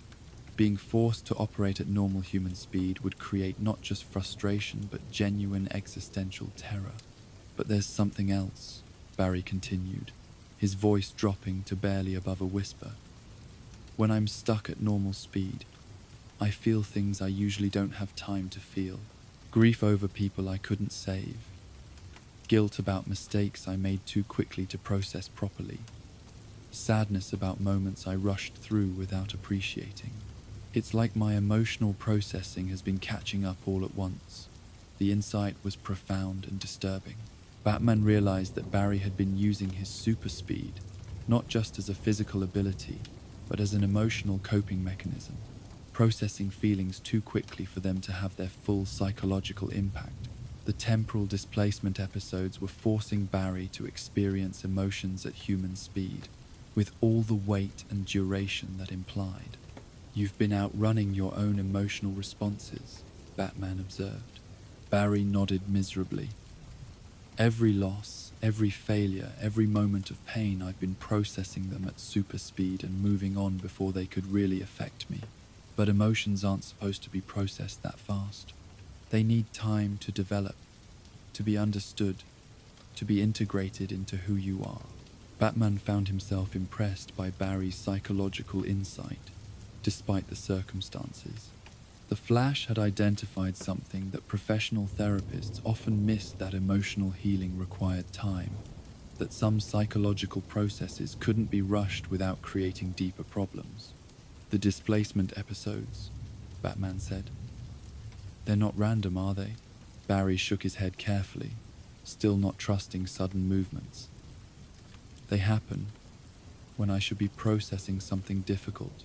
Anniversaries of deaths I couldn't prevent, reminders of mistakes I made, confrontations with my own limitations. It's like my mind is forcing me to slow down and actually feel what I've been running from. The rain was beginning to lighten, but neither man moved from their positions. Batman understood that this conversation represented a crisis point for Barry, not just in terms of his abilities, but in terms of his fundamental approach to life and heroics. I need to learn how to exist at human speed, Barry said, acknowledging the reality he had been avoiding, not just during these episodes, but as a choice. I need to remember what it feels like to be present in single moments, instead of racing past them. Batman nodded, recognizing that Barry had reached the same conclusion that had taken Bruce years to develop, that some aspects of heroism required slowing down rather than speeding up, that some forms of strength came from sitting with difficulty rather than rushing past it. There are techniques, Batman said. Meditation practices, mindfulness exercises, ways of training your mind to be comfortable in the present moment, rather than constantly racing toward the future. Over the following hour, as the rain gradually stopped and the first hints of dawn appeared on the horizon, Batman began teaching Barry basic techniques for existing comfortably at normal human speed. Breathing exercises that synchronized with heartbeat rather than fighting it. sensory awareness practices that focused on experiencing one sensation fully rather than processing multiple inputs simultaneously, mental exercises for staying present in single moments rather than mentally racing ahead to the next task. The work was clearly difficult for Barry. His entire nervous system was accustomed to operating at superhuman tempo, and forcing it to slow down created not just discomfort, but genuine distress. But Batman's patient guidance provided something Barry had been lacking: a framework for understanding his condition as temporary training rather than permanent disability.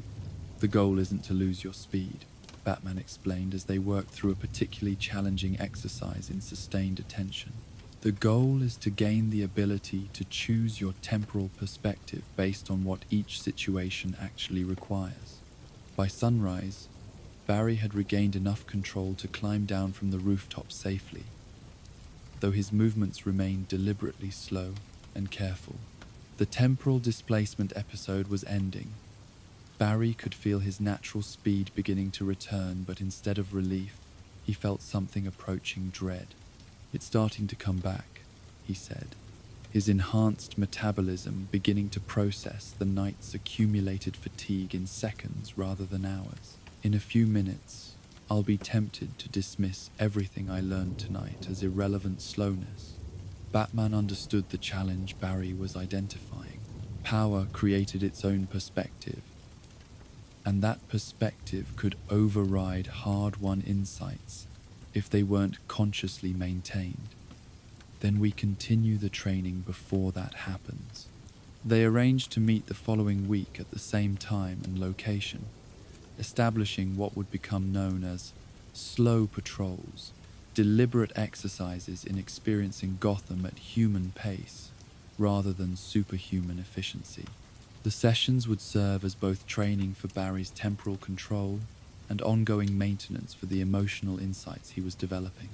The first official slow patrol began 7 nights later in the narrow alleyways of Gotham's fashion district, where the city's daytime energy had settled into the quiet rhythms of late-night commerce.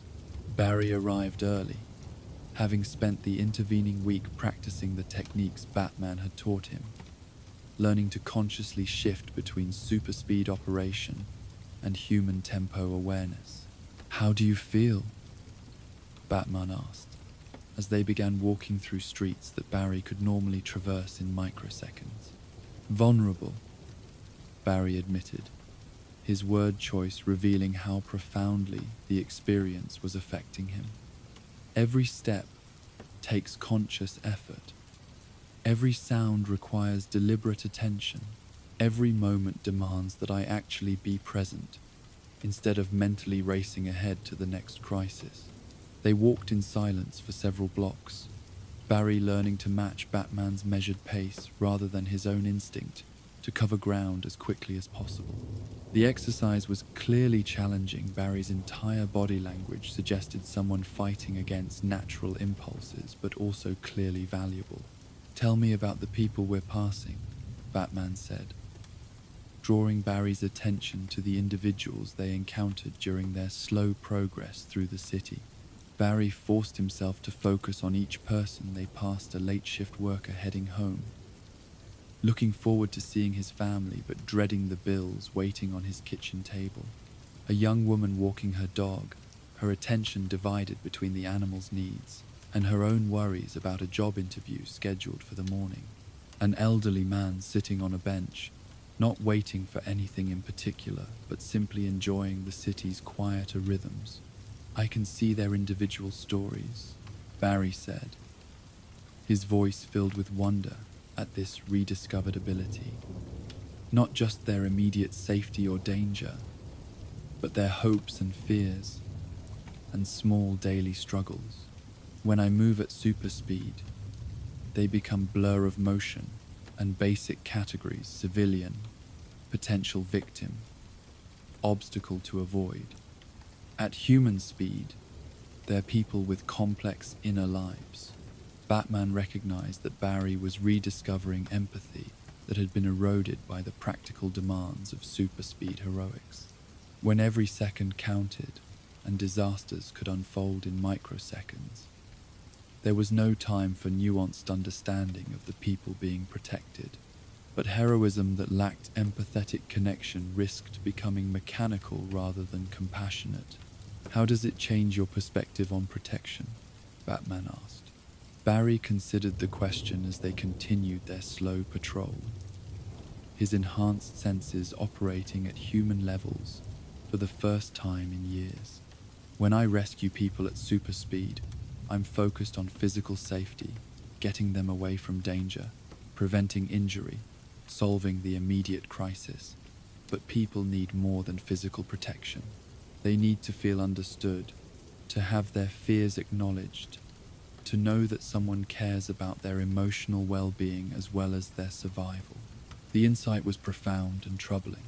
Barry was recognizing that his super-speed rescues, while physically effective, might be emotionally inadequate, that saving someone's life without addressing their psychological trauma could leave them dealing with the aftermath alone and unsupported. Their patrol route took them past a 24-hour diner, where they paused to observe the late-night clientele through windows fogged with condensation from coffee and conversations. Inside, Barry could see individuals dealing with private struggles, a nurse coming off a difficult shift, a college student working through relationship problems, a taxi driver taking a break between fares to call his daughter. "These are the people I'm protecting," Barry said, his voice carrying new understanding. "Not abstract concepts of civilian safety, but individuals with specific hopes and fears and needs. When I race past them at super speed, I lose sight of what I'm actually fighting for." Batman nodded, recognizing that Barry was developing the kind of personal connection to his protective mission that could only come from slowing down enough to see the people behind the categories. How do you maintain that connection when speed is necessary? The question was central to Barry's challenge. Emergency response required super speed capabilities, but compassionate protection required human tempo understanding. The solution wasn't to choose one or the other, but to develop the ability to shift between perspectives as each situation demanded. "I need to learn to remember slowness even when I'm moving fast," Barry said, working through the implications as they resumed their patrol. "To carry human speed empathy with me into super speed action." The slow patrol continued through residential neighborhoods where the city's quieter rhythms were most apparent. Barry learned to notice details. He usually missed the sound of individual footsteps on pavement, the way streetlight created pools of security in urban darkness, the subtle signs that indicated which buildings housed people who felt safe and which sheltered those dealing with fear or loneliness. "There," Batman said, pointing to a third-story window where a light had been burning all night. "What do you see?" Barry focused his attention on the lit window, using techniques Batman had taught him for sustained observation rather than quick assessment. Gradually, he began to perceive layers of information that super-speed scanning would have missed, the quality of light that suggested someone reading rather than watching television, the occasional shadow that indicated restless movement rather than comfortable relaxation, the overall impression of someone dealing with insomnia born of worry rather than choice. "Someone who can't sleep," Barry said, "probably worried about something that can't be solved quickly. A sick family member, financial problems, relationship difficulties, the kind of struggle that takes time to work through." Batman was impressed by Barry's developing observational skills, but more importantly by his growing understanding of the psychological complexity that existed within apparent simplicity. The Flash's superspeed had trained him to categorize and respond quickly, but human problems often resisted quick categorization and rarely responded to quick solutions. "How would you help?" Batman asked. Barry considered the question seriously, understanding that Batman was testing his ability to think beyond immediate intervention. "Not with speed," he said finally. Speed can't solve worry or grief or uncertainty. Those require time, patience, human connection, the kind of support that can't be rushed. They continued their patrol until dawn, Barry learning to navigate the city at human pace while maintaining awareness of both immediate surroundings and broader patterns of urban life. By the time they returned to their starting point, Barry had developed a fundamentally different relationship with time and attention. "How do you feel?" Batman asked as they prepared to part ways. "Different," Barry said, searching for words to describe the transformation he was experiencing. "More connected to the world around me, more aware of what I'm actually protecting, but also more responsible. When you slow down enough to see people's individual struggles, you can't just race past them anymore." The slow patrols continued weekly, each session building Barry's capacity for choosing his temporal perspective rather than being trapped by it. Batman introduced increasingly complex exercises, meditation sessions that taught Barry to be comfortable with stillness, problem-solving scenarios that required patience rather than speed, interpersonal challenges that demanded sustained attention rather than quick solutions. The most significant breakthrough came during the 6th week, when Barry encountered a situation that tested his ability to integrate human speed empathy with super speed capability. They were walking through the theater district when alarms began sounding from multiple directions, a pattern that suggested coordinated emergency rather than isolated incident. Barry's first instinct was to race toward the nearest crisis at maximum speed, but Batman's training had taught him to pause and assess before acting. Instead of immediate acceleration, Barry forced himself to take 30 seconds for conscious evaluation of the situation.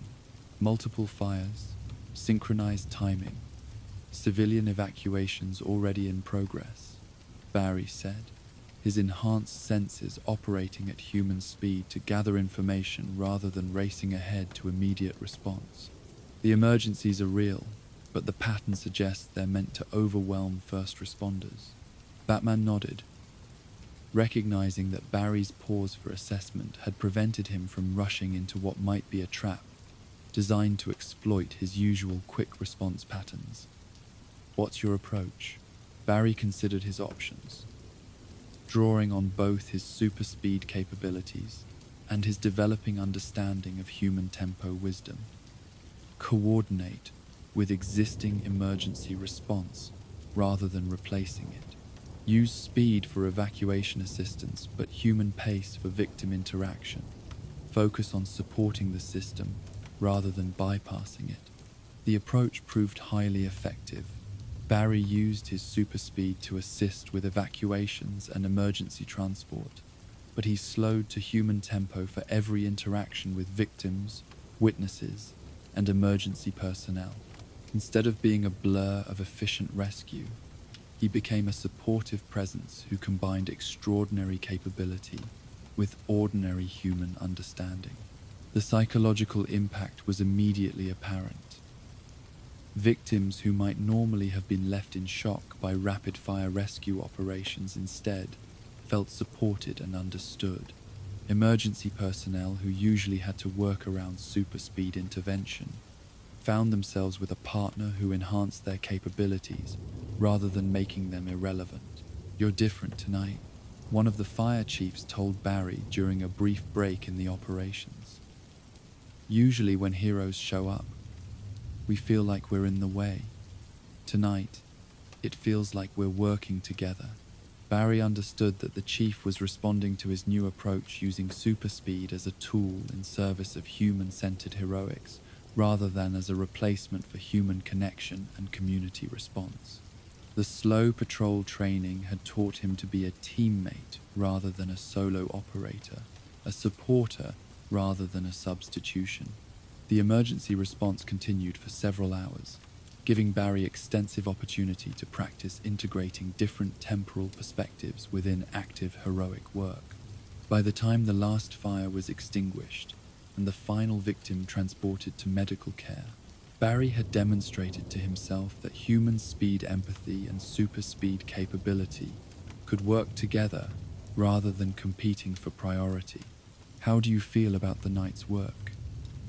Batman asked as they surveyed the aftermath of successfully coordinated emergency response. "Complete," Barry said, recognizing that the word captured something essential about his experience. "For the first time in years, I feel like I provided both physical rescue and emotional support.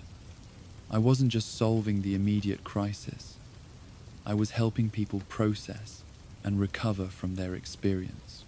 The insight represented a fundamental shift in Barry's understanding of heroic responsibility. Super speed had taught him to focus on preventing or minimizing damage, but human speed connection taught him to address the full spectrum of people's needs during crisis situations. The slow patrols continued to evolve, incorporating new challenges as Barry's skills developed. Batman introduced exercises and community engagement that required sustained interaction rather than brief intervention. Barry practiced working within existing social systems rather than circumventing them through speed. Most importantly, he learned to maintain human speed empathy even when super speed response was necessary. The most challenging session came during the 10th week, when Barry was forced to confront the emotional processing he had been avoiding through super speed coping mechanisms. Batman guided him through a meditation exercise specifically designed to address accumulated grief at human rather than super speed pace. "Tell me about someone you couldn't save," Batman said, his voice gentle but insistent. Barry was quiet for a long time, his enhanced nervous system struggling to slow down enough for proper emotional processing. When he finally spoke, his voice carried the weight of grief that had been compressed into microseconds rather than properly experienced. "Her name was Jennifer Walsh," Barry said.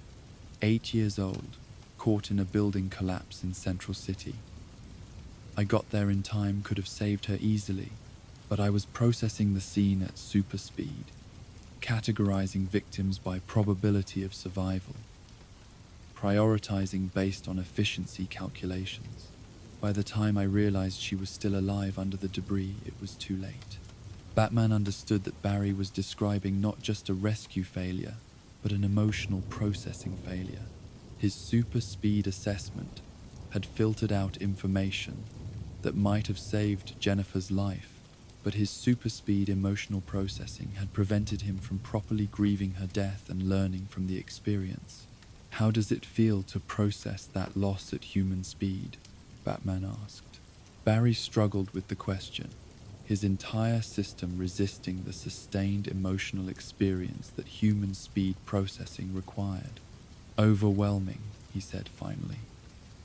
"When I processed it at super speed, it became just another data point about the limitations of heroic capability.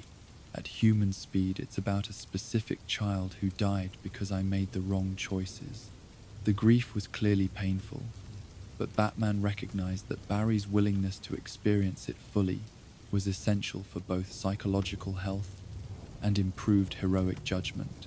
Emotions that were processed too quickly to have proper impact couldn't provide the learning and motivation that came from fully integrating difficult experiences.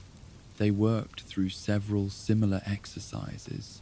Barry, learning to revisit significant losses and failures at the emotional tempo required for proper processing, rather than the intellectual tempo that allowed quick categorization and dismissal.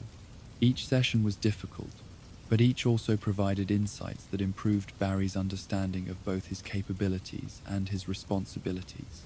The transformation in Barry's heroic approach became apparent to other members of the Justice League during their next major crisis response.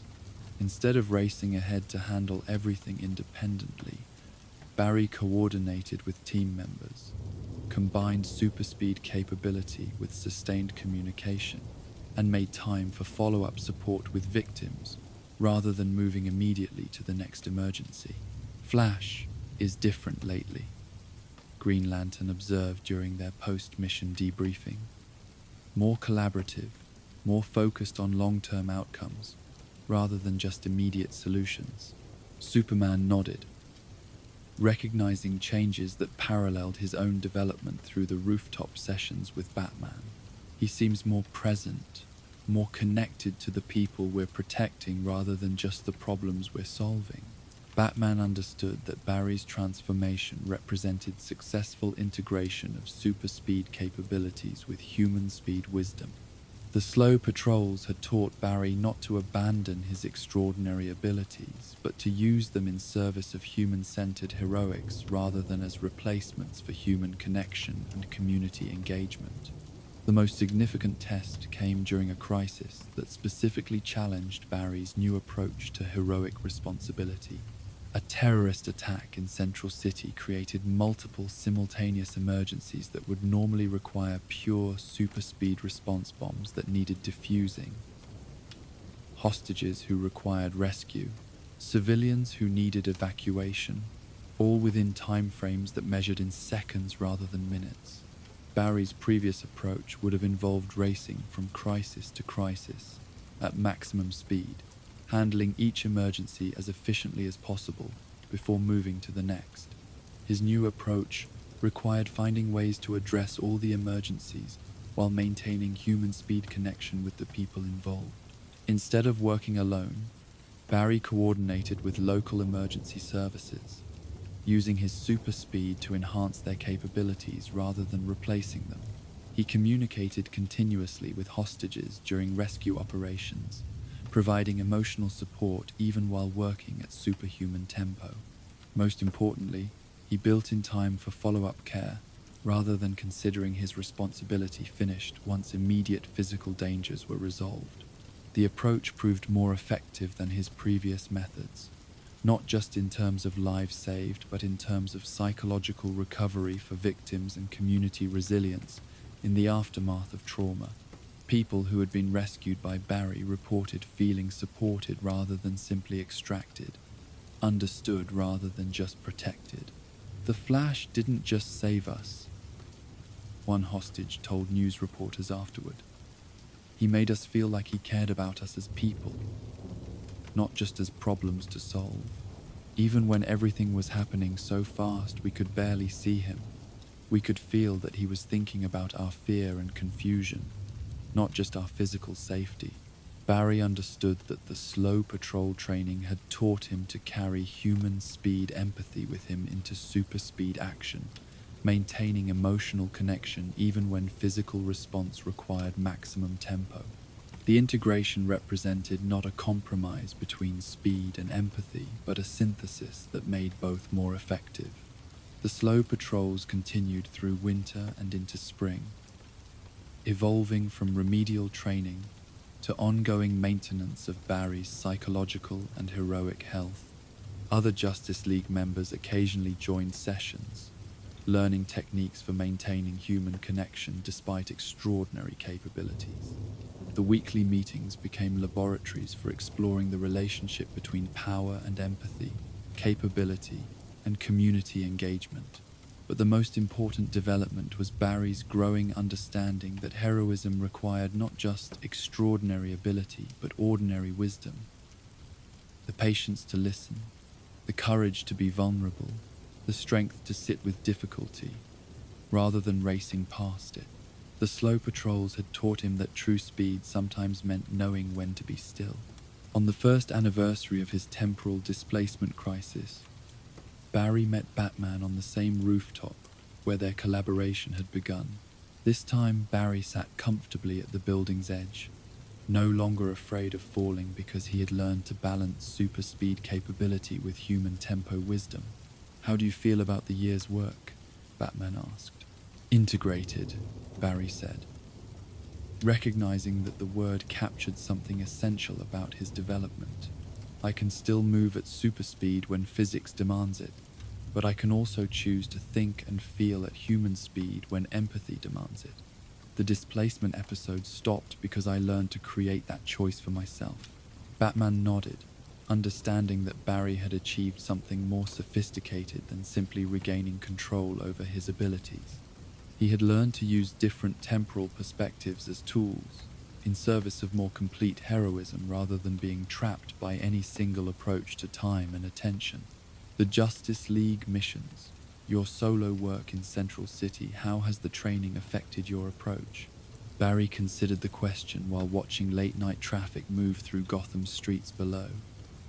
I'm more effective because I'm more connected. When I understand what people actually need, not just physical safety, but emotional support.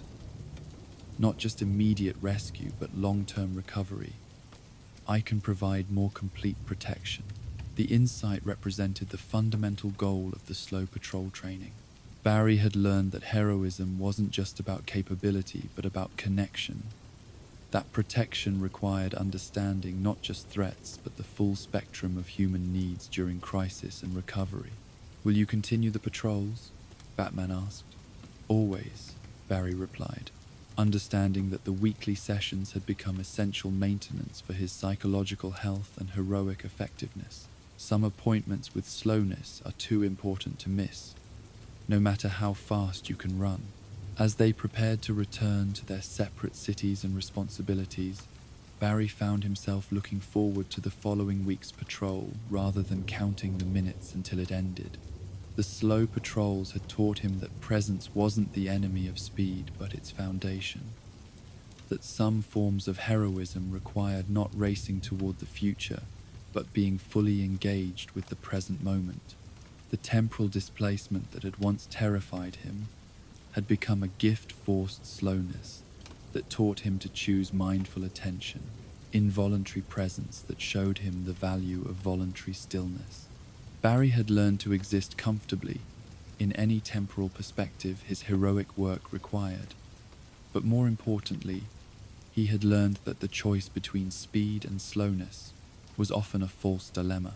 True heroism, he had discovered, required not abandoning extraordinary capability, but using it in service of ordinary wisdom, the patience to listen, the courage to feel, the strength to be present with people's struggles, rather than racing past them toward the next emergency.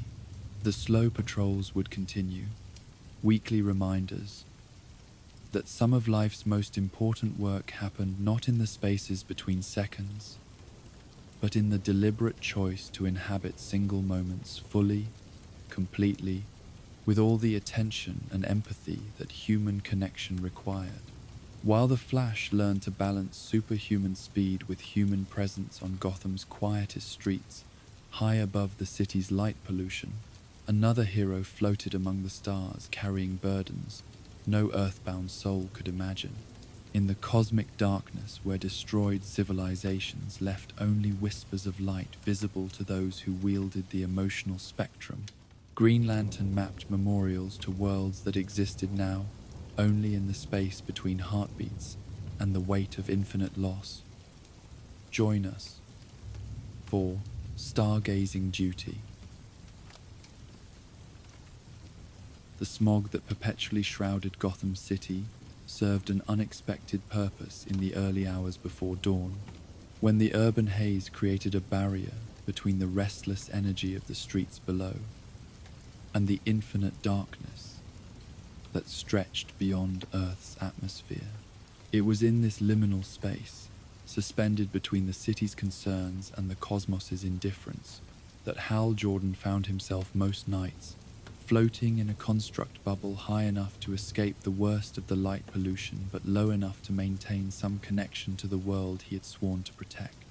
Batman discovered him there on a Tuesday evening in late autumn, his detective instincts drawn by energy readings that appeared with astronomical regularity above the city's northeastern quadrant.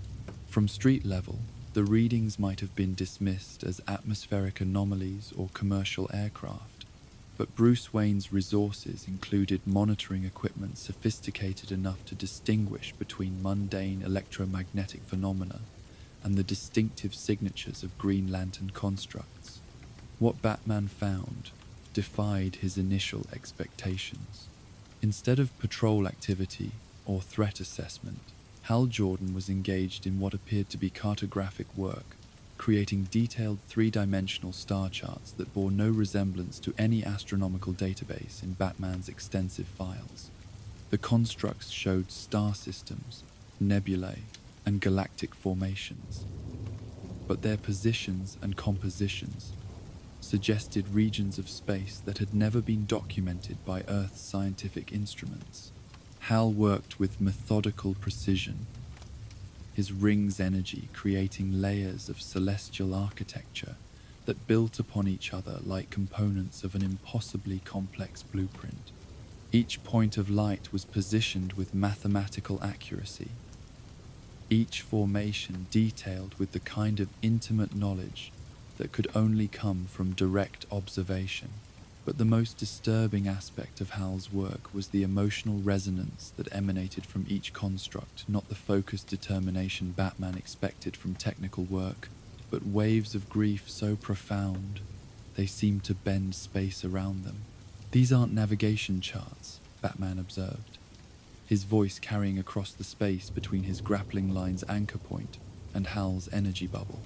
Hal turned slowly, his expression showing neither surprise nor annoyance at Batman's appearance. If anything, there was relief in his eyes, the look of someone who had been carrying an impossible burden alone, and was grateful for any acknowledgement of its weight. "No," Hal said simply, gesturing to the constellation of constructs surrounding them. "They're memorials, maps of civilizations that existed once but don't anymore. Stars that burned out in wars I fought or failed to prevent. Entire sectors of space that are empty now, except for the psychic echoes of what used to be there." Batman moved closer, his analytical mind processing the implications of Hal's statement. The Green Lantern Corps' responsibilities extended across vast regions of space, encompassing thousands of inhabited worlds and billions of sentient beings. The mathematical probability that some civilizations would be lost during Hal's tenure was inevitable, but the emotional impact of such losses on an individual's psyche was something Batman had never considered. "How many?" Batman asked, though he suspected the answer would be difficult to quantify in terms his human perspective could properly comprehend. Hal's gesture encompassed the entire construct array, hundreds of points of light that represented not individual stars, but entire stellar systems whose populations had been reduced to memory. "In my sector alone, over 300 civilizations that existed when I first became a Green Lantern but don't exist anymore. Some destroyed in cosmic wars, some lost to natural disasters I couldn't prevent, some that simply faded away over time as their suns died and their planets became uninhabitable. The scope of loss was staggering from a human perspective, but Batman understood that for someone who had actually witnessed these extinctions, who had been present for the final moments of entire species, the psychological impact would transcend normal human experience of grief and guilt. "When did you start seeing them?" Batman asked, recognizing that Hal's star charts weren't just documentation but evidence of some form of enhanced perception. Hal was quiet for a moment, his ring's energy fluctuating as emotional memories interfaced with the constructs surrounding them. 8 months ago, during a battle in the Vega system, parallax entities were trying to convert a populated star system into energy for their dimensional breach. We stopped them, saved the current inhabitants, but in the process I was exposed to concentrated emotional spectrum radiation. He pointed to a cluster of constructs that pulsed with particularly intense energy. When the radiation cleared, I could see them spectral traces of the civilizations that had existed in that system before the current inhabitants evolved. Entire species that had lived and died millions of years ago, their collective hopes and dreams and fears still echoing in the quantum structure of space itself. Batman understood immediately that Hal had developed a form of psychic archaeology. the ability to perceive emotional imprints left by extinct civilizations. For someone whose job involved protecting current populations, such perception would create an overwhelming sense of historical responsibility, not just for those who existed now, but for all those who had existed and been lost. The Memorial Project, Batman observed, recognizing that Hal's star charts represented something far more complex than simple documentation. You're preserving their existence in the only way still possible. Hal nodded, his expression showing both determination and exhaustion. Every civilization leaves psychic traces. When it dies, the collective emotional resonance of every individual who ever lived, loved, feared, hoped within that culture. For most people, those traces are invisible, just background cosmic noise. But emotional spectrum energy resonates with psychic imprints, and prolonged exposure to high-level Green Lantern energy makes those traces visible. The construct array pulsed brighter as Hal's emotional investment in the project intensified. I realized I was flying through graveyards every time I went on patrol, past the remnants of worlds I never knew existed, through the psychic debris of wars that ended before Earth's sun ignited. All those civilizations, their art, their music, their philosophies, their love stories reduced to quantum echoes that only someone with a power ring could detect. Batman found himself contemplating the psychological burden Hal was describing. To be constantly aware of the transient nature of all civilizations, to see evidence of universal mortality wherever he looked, would create a form of existential weight that human experience had no framework for processing. What triggered the memorial work specifically? Batman asked, understanding that documentation alone wouldn't explain the emotional intensity radiating from Hal's constructs. Hal's expression grew darker, his ring's energy shifting toward deeper shades of green as difficult memories surfaced. 3 weeks after I developed the ability to see spectral traces, I was investigating reports of unusual energy signatures near the Crab Nebula. What I found was a civilization in its final hours, their sun going nova, their attempts at evacuation failing, billions of people facing certain death. The construct around them shifted, displaying a three-dimensional representation of the dying system Hal was describing. Batman could see the desperate beauty of a civilization's final moments, evacuation ships racing away from their doomed world, messages being broadcast into space in dozens of languages, children's drawings being uploaded to quantum storage in the hope that someone, somewhere, might remember that they had existed. I saved maybe 10% of them, Hal continued, his voice heavy with the weight of mathematics that measured survival in terms of billions lost versus millions rescued.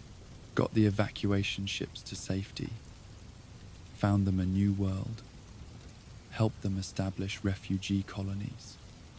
By any reasonable measure, it was a successful rescue operation. Batman waited, understanding that Hal's story had a more complex conclusion than simple heroic success. But when I returned to survey the destroyed system 6 months later, I could see the spectral traces of everyone who died, not just the physical destruction, but the psychic imprints of every individual death, every family separated, every dream ended. The ghosts of their civilization were visible in the quantum structure of space itself, and I realized that even successful rescues still mean most people don't survive. The revelation was profound and disturbing. Hal had discovered that cosmic heroism involved mathematical certainties of massive loss, that even his greatest successes were built on foundations of tremendous death and destruction that would leave psychic scars on the universe itself. That's when I started the Memorial Project, Hal said, gesturing to the construct array that surrounded them. If I was going to be constantly reminded of how many civilizations die despite our best efforts, I could at least ensure that their existence was recorded and remembered by someone. Batman understood that Hal's project represented more than documentation. It was a form of psychological survival mechanism, a way of transforming survivors' guilt into meaningful action. By creating permanent records of extinct civilizations, Hal was fighting against the existential meaninglessness that could easily overwhelm anyone who regularly witnessed cosmic-scale death. "Show me how you create them," Batman said, recognizing that understanding Hal's methodology would provide insight into both the technical aspects of his enhanced perception and the emotional processes he was using to cope with impossible grief. Hal moved to a section of space that appeared empty to normal perception, but clearly contained significant psychic resonance for someone with emotional spectrum sensitivity. His ring began generating complex energy patterns, not solid constructs, but rather quantum interfaces that allowed him to interact with the spectral traces of extinct civilizations. Each civilization leaves a distinctive psychic signature, Hal explained as his ring's energy began revealing ghostly outlines of worlds that had died millennia ago. Not just their physical characteristics, but their cultural essence, their values, their fears, their aspirations, their unique ways of understanding existence. The space around them filled with translucent images that seemed to exist more in memory than in physical reality. Batman could see the suggestion of architecture that defied earthly understanding. Art forms that combined visual beauty with mathematical principles no human had discovered. Musical instruments designed for species whose sensory capabilities operated on entirely different spectrums than human perception. This civilization called themselves the Kethmoran, Hal said, his voice soft with reverence, as the spectral traces became more defined. They existed in a binary star system about 40,000 years ago, developed space travel, established colonies throughout their local cluster. Their entire cultural philosophy was based on the concept of resonant harmony, the idea that all existence was connected through vibrational frequencies that could be detected and manipulated through meditation. Batman watched as Hal's constructs began reproducing elements of Kethmoran architecture, buildings that seemed to sing with mathematical precision, structures designed not just for shelter but as instruments for achieving the resonant harmony their philosophy valued. The memorial was simultaneously beautiful and heartbreaking, a recreation of profound cultural achievement that existed now only in Hal's energy constructs and the quantum echoes of space itself. How did they die? Batman asked, though he suspected the answer would be as complex as the civilization itself. Hal's expression grew pained as he accessed the more difficult aspects of the Kethmoran's psychic traces. Civil war over whether their philosophy should be shared with other species or kept as a sacred secret. The conflict split their civilization, destroyed their colonies, eventually triggered the stellar instability that consumed their home system. They died not from external threat, but from internal inability to resolve fundamental questions about their relationship to the wider universe.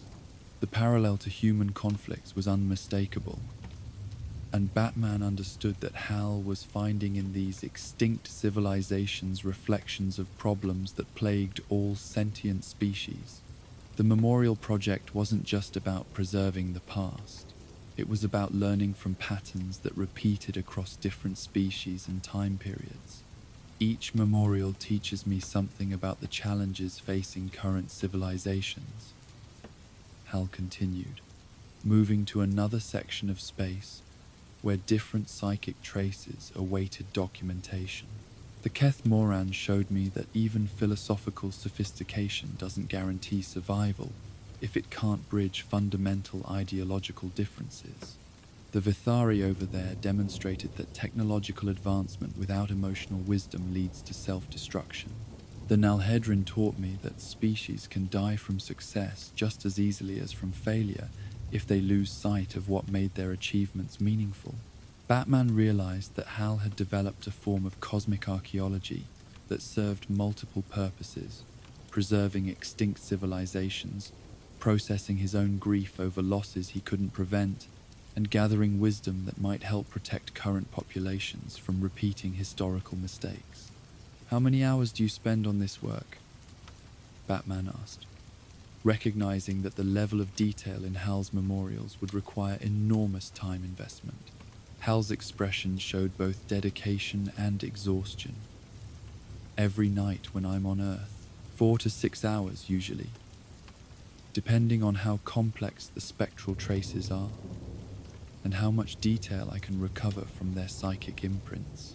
Some civilizations left very clear resonances, their cultural essence is easy to detect and preserve. Others are more fragmented, requiring extensive meditation to piece together enough information for a meaningful memorial." Batman understood that Hal was describing work that went far beyond normal Green Lantern duties, a personal project that was consuming significant portions of his time and emotional energy. The dedication was admirable, but the psychological cost was clearly substantial. "What does the core leadership think of your memorial project?" Batman asked, suspecting that official reaction to Hal's work might be complicated by political and practical considerations. Hal's expression grew cautious, suggesting that his memorial work existed in a grey area of core policy. "Ganthet knows about it. Most of the other Guardians pretend they don't, but Ganthet has been quietly supportive. He's even provided additional resources, enhanced quantum storage arrays, improved psychic interface protocols, access to historical databases that aren't normally available to sector lanterns." The Guardian's support suggested that Hal's work served purposes beyond personal therapy, that the preservation of extinct civilization data had strategic value for the Corps' long-term mission. Batman suspected that the Guardians themselves struggled with similar psychological burdens, having witnessed the rise and fall of countless civilizations over their billions of years of existence. "Ganthet told me something interesting," Hal continued. "The reason the Green Lantern Corps was created in the first place was partially the Guardians' response to their own version of survivor's guilt. They had achieved immortality and cosmic awareness, while most of their contemporary civilizations died out naturally. The Corps became their way of ensuring that future civilizations might avoid some of the mistakes that led to past extinctions." The revelation reframed Hal's memorial project as part of a much larger pattern of cosmic responsibility and psychological processing. The Guardians had channeled their grief over universal mortality into protective action, and Hal was following a similar path by transforming his awareness of cosmic death into preservation work. "But there's something else," Hal said, his voice dropping to barely audible levels. "Something I haven't told anyone else, not even Ganthet. The memorial work isn't just about preserving extinct civilizations. It's about preparing for the inevitable." Batman waited, understanding that Hal was approaching the core of his psychological crisis. "Every civilization I study, every spectral trace I preserve, every memorial I create, they all point to the same mathematical certainty. Earth will die someday. Human civilization will end. Everything we're protecting, everyone we care about, all of it will eventually become nothing but quantum echoes for some future being, with enhanced perception to detect and memorialize." The existential weight of Hal's realization was staggering.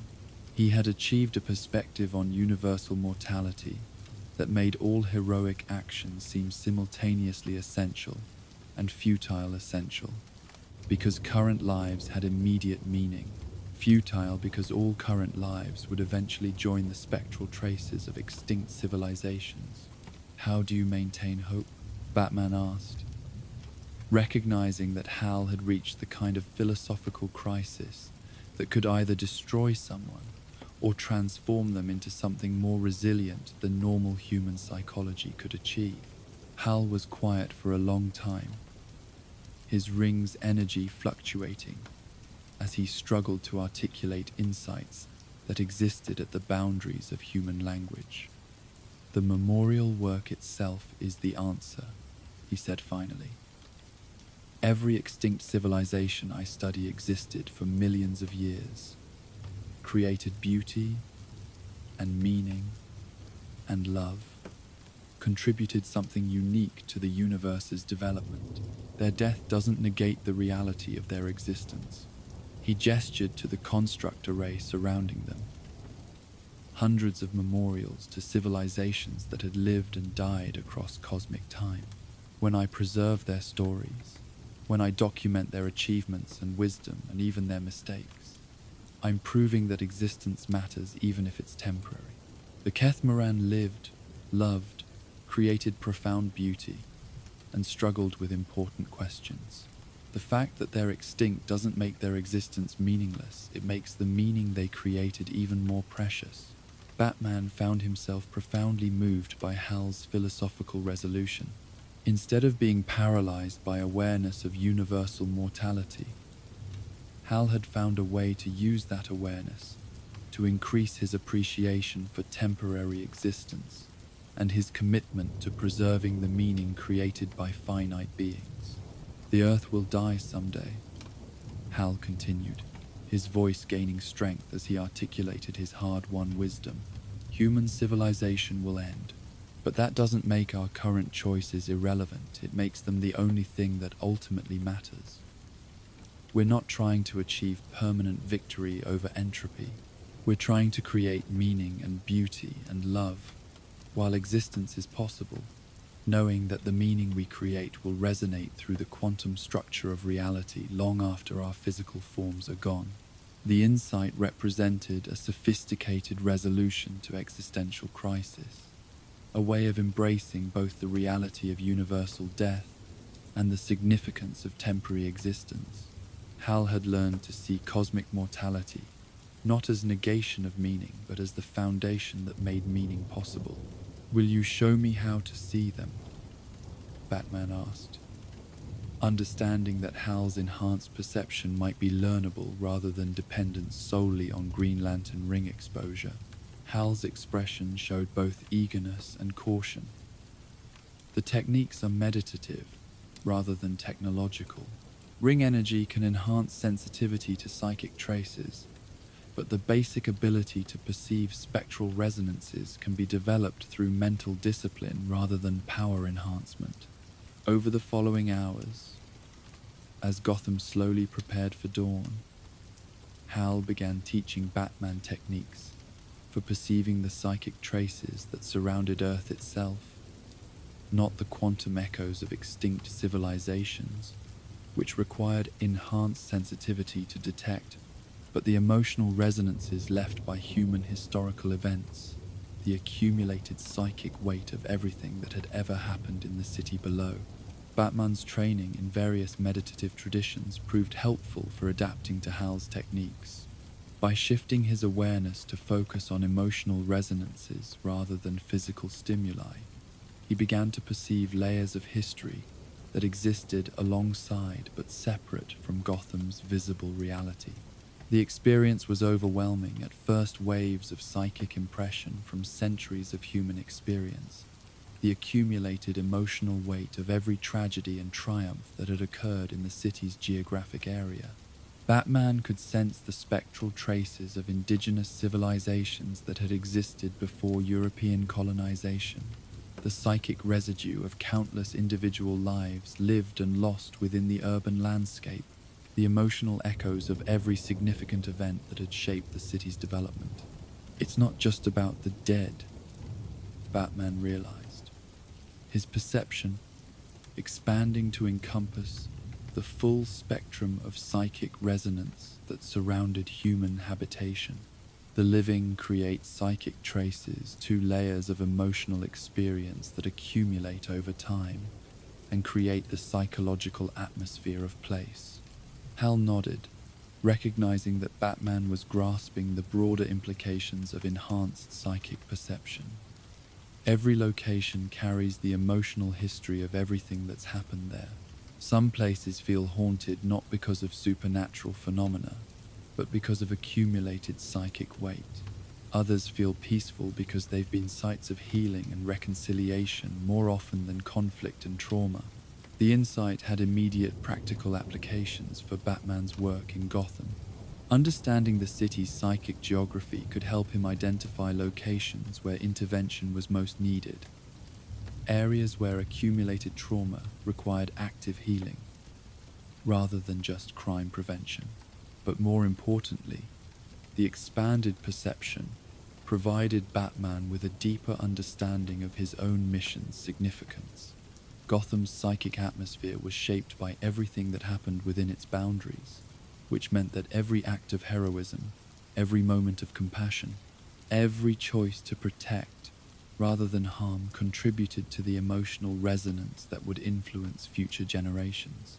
Your work in Gotham is creating spectral traces too, Hal observed, recognizing that Batman was processing the full implications of psychic permanence. Every life you save, every act of justice you perform, every moment of hope you inspire, all of it becomes part of the city's psychic landscape, influencing the emotional atmosphere that shapes everyone who lives here. Batman understood that Hal was describing a form of practical immortality, a way that temporary actions could have permanent consequences through their contribution to the psychic resonance of place and community. Heroism wasn't just about immediate results, it was about contributing to the emotional ecology that would influence countless future decisions and developments. As dawn approached and the first hints of sunlight began to penetrate Gotham's perpetual haze, Hal's construct array began to fade, the memorial star charts dissolving back into the quantum storage matrices where they would be preserved for future reference and study. "Will you continue the memorial work?" Batman asked, understanding that Hal's project represented an ongoing commitment rather than a completed task. "Always," Hal replied, his voice carrying the certainty of someone who had found purpose in the face of cosmic meaninglessness. "Every extinct civilization deserves to be remembered. Every lost story deserves preservation. It's the least I can do for civilizations I couldn't save, and the most I can offer to civilizations I still have the chance to protect." Batman recognized that Hal had transformed survivors' guilt into memorial responsibility, finding a way to honor the dead while maintaining hope for the living. The star charts represented not just documentation, but active resistance against the existential despair that could easily overwhelm anyone who regularly confronted cosmic-scale mortality. "The techniques you showed me tonight," Batman said as they prepared to return to their separate responsibilities. "Could they be taught to others?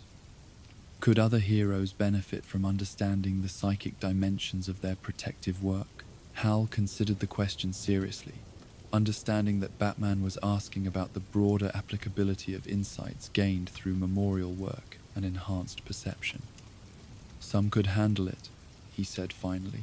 "Diana might find it valuable for understanding the historical weight of her role as bridge between worlds. Clark might benefit from perceiving the accumulated human hope that his symbol has created. But it requires significant psychological preparation. Seeing the full scope of mortality and meaning can be overwhelming for minds that aren't ready for cosmic perspective." Batman nodded, recognizing that expanded perception came with expanded responsibility. That awareness of psychic traces and spectral resonances would fundamentally change anyone's understanding of the significance and permanence of their actions. Over the following weeks, Batman found himself returning to Hal's memorial sites above Gotham, not to participate in the documentation work, but to practice maintaining cosmic perspective while engaged in street-level heroics. Understanding that every action contributed to the city's psychic atmosphere, that every choice to protect rather than harm would influence the emotional resonance experienced by future generations. added layers of meaning to work that could otherwise become routine.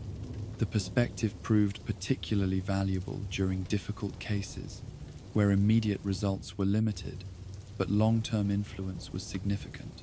Talking a suicidal teenager away from a ledge might not generate newspaper headlines, but Batman could now perceive how the psychic resonance of that moment of compassion would contribute to the emotional atmosphere surrounding that location, potentially influencing future decisions by other people facing similar crises. Similarly, Batman's investigation of corrupt institutions took on new dimensions when he understood that exposing injustice created psychic traces that would make future corruption more difficult to establish and maintain. The emotional resonance of truth and accountability became part of Gotham's psychic landscape, contributing to an atmosphere that supported honest governance rather than enabling systemic abuse. The most significant change in Batman's approach came in his relationship with Gotham itself. Instead of seeing the city purely as a collection of problems to solve, he began perceiving it as a living system of accumulated human experience, a psychic ecosystem that required both protection and healing. Hal's memorial work continued throughout the winter and into spring, but it evolved from solitary documentation to collaborative exploration of cosmic meaning and responsibility. Other Green Lanterns occasionally joined the sessions, contributing their own experiences of cosmic loss and learning techniques for transforming survivors' guilt into memorial action. The project also attracted attention from other heroes who regularly dealt with large-scale loss and existential questions. Superman joined several sessions, sharing his own experiences of survivors' guilt over Krypton's destruction and learning techniques for honoring extinct civilizations while maintaining hope for living ones. Wonder Woman brought her own perspective on historical memorial and cultural preservation, helping develop techniques for documenting not just the existence of extinct civilizations, but the wisdom they had accumulated about governance, philosophy, and sustainable social development. The Memorial Project gradually evolved from individual therapy for cosmic-scale grief into comprehensive documentation of universal history and wisdom, a growing library of preserved knowledge from civilizations that had solved problems still facing current populations. We're not just memorializing the dead, Hal realized during one particularly productive collaborative session. We're preserving wisdom that might help the living avoid repeating historical mistakes. The insight transformed the Memorial Project from passive documentation to active protection work. By studying the psychic traces of extinct civilizations, by documenting their achievements, and understanding the causes of their downfall, the Memorial Project was generating knowledge that could improve survival prospects for current civilizations. The most significant breakthrough came when Hal's enhanced perception allowed him to detect spectral traces of civilizations that had successfully navigated challenges currently facing Earth climate change, resource depletion, social inequality, technological disruption. The memorial work revealed that these problems weren't unique to human civilization, that other species had developed successful solutions that could be adapted for contemporary circumstances. The Velthari survived their planet's climate crisis by developing energy systems based on quantum resonance rather than resource extraction. Hal reported during a Justice League meeting where the Memorial Project's findings were being integrated into policy recommendations. Their spectral traces showed detailed knowledge of technologies that could solve Earth's energy problems without environmental destruction. The revelation that extinct civilizations had preserved practical knowledge rather than just cultural memory transformed the Memorial Project from historical documentation to applied research.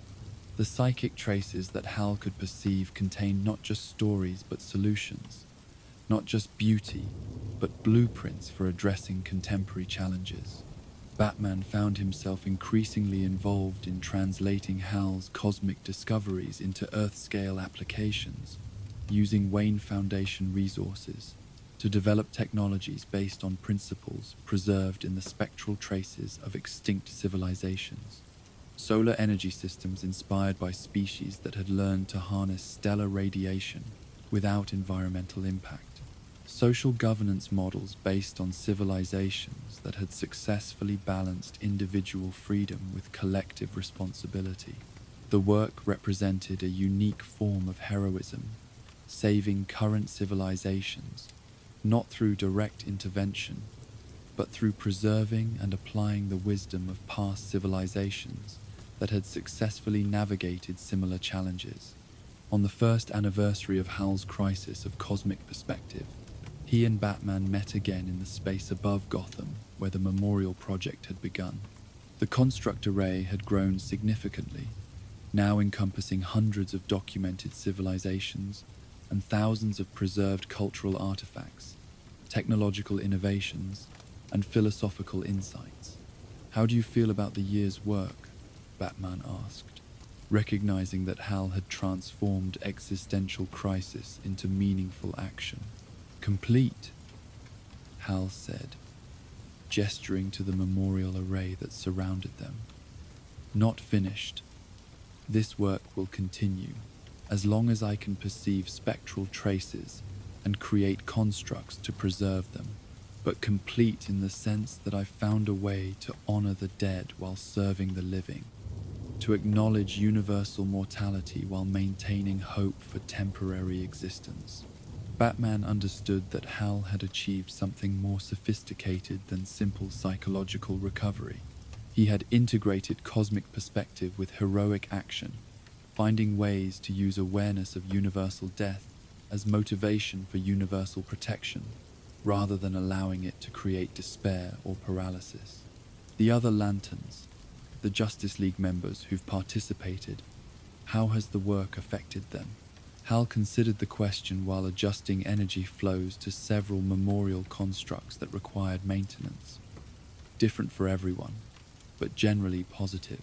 John Stewart says the memorial work helped him process his own survivor's guilt over Xanshi. Kyle found artistic inspiration in documenting extinct civilizations' aesthetic achievements. Guy says the whole thing is too depressing, but he still shows up to help with technical aspects of the constructs. The varied responses demonstrated that cosmic perspective affected different personalities in different ways, but that the memorial work provided valuable frameworks for processing existential questions that all heroes eventually confronted. "Will you expand the project beyond your own sector?" Batman asked, recognizing that Hal's techniques could potentially be applied to preserving spectral traces from throughout the universe. "Already happening," Hal replied, his expression showing both excitement and trepidation. "Other sectors have started their own memorial projects, and we're developing systems for sharing preserved data across the entire core. Within a few years, we might have comprehensive documentation of extinct civilizations from throughout the known universe." The scope of the potential project was staggering, but Batman understood its significance. If successful, the core-wide memorial initiative would create the universe's most comprehensive library of historical wisdom, a resource that could help countless current civilizations avoid the mistakes that had led to past extinctions. "The ultimate goal," Hal continued, "is to ensure that no civilization ever dies completely. Their physical forms might be destroyed, their planets might become uninhabitable, but their knowledge and wisdom and cultural achievements will be preserved in ways that can benefit future generations." Batman recognized that Hal had articulated a form of practical immortality, a way that finite civilizations could achieve permanent influence through the preservation and application of their accumulated wisdom. As they prepared to conclude another memorial session and return to their separate responsibilities, Hal paused to make a final adjustment to the construct, that preserved the Kethmoran civilization's knowledge of resonant harmony. They were wrong about keeping their philosophy secret, he said, referring to the ideological conflict that had destroyed the Kethmoran civilization. Wisdom shared is wisdom multiplied, and wisdom preserved is wisdom that can outlast the civilization that created it. Batman understood that Hal was describing the fundamental principle underlying the memorial project, that knowledge and wisdom were humanity's greatest defense against extinction, that preserving and sharing the insights of past civilizations was the most effective way to help current civilizations avoid similar fates. The memorial constructs would continue to grow, each edition representing not just historical documentation but active protection for living civilizations. The spectral traces of extinct worlds had become beacons of wisdom for current worlds, proving that death wasn't the end of influence and that temporary existence could have permanent meaning. As Hal settled into his weekly routine of psychic archaeology and memorial construction, he carried with him the understanding that he was engaged in the most important work of his career, not just protecting current populations from immediate threats, but preserving the accumulated wisdom of universal history for the benefit of all future civilizations. The ghost stars had become guiding stars, their spectral light offering navigation through the existential darkness that threatened any being capable of contemplating cosmic mortality. In honoring the dead through memorial work, Hal had found the most meaningful way to serve the living, ensuring that the wisdom earned through countless extinctions would not itself become extinct, but would continue guiding heroic action across the infinite expanse of space and time. And so our tale of Gotham comes to an end. Let the gentle night embrace you as you drift toward peaceful dreams, knowing that somewhere in the darkness, the Dark Knight watches over his city. If you're not asleep yet, we will now play the ambience of Gotham City at night to help you fall asleep. And if you were just listening to our tales, we will see you next time. Good night and sleep well.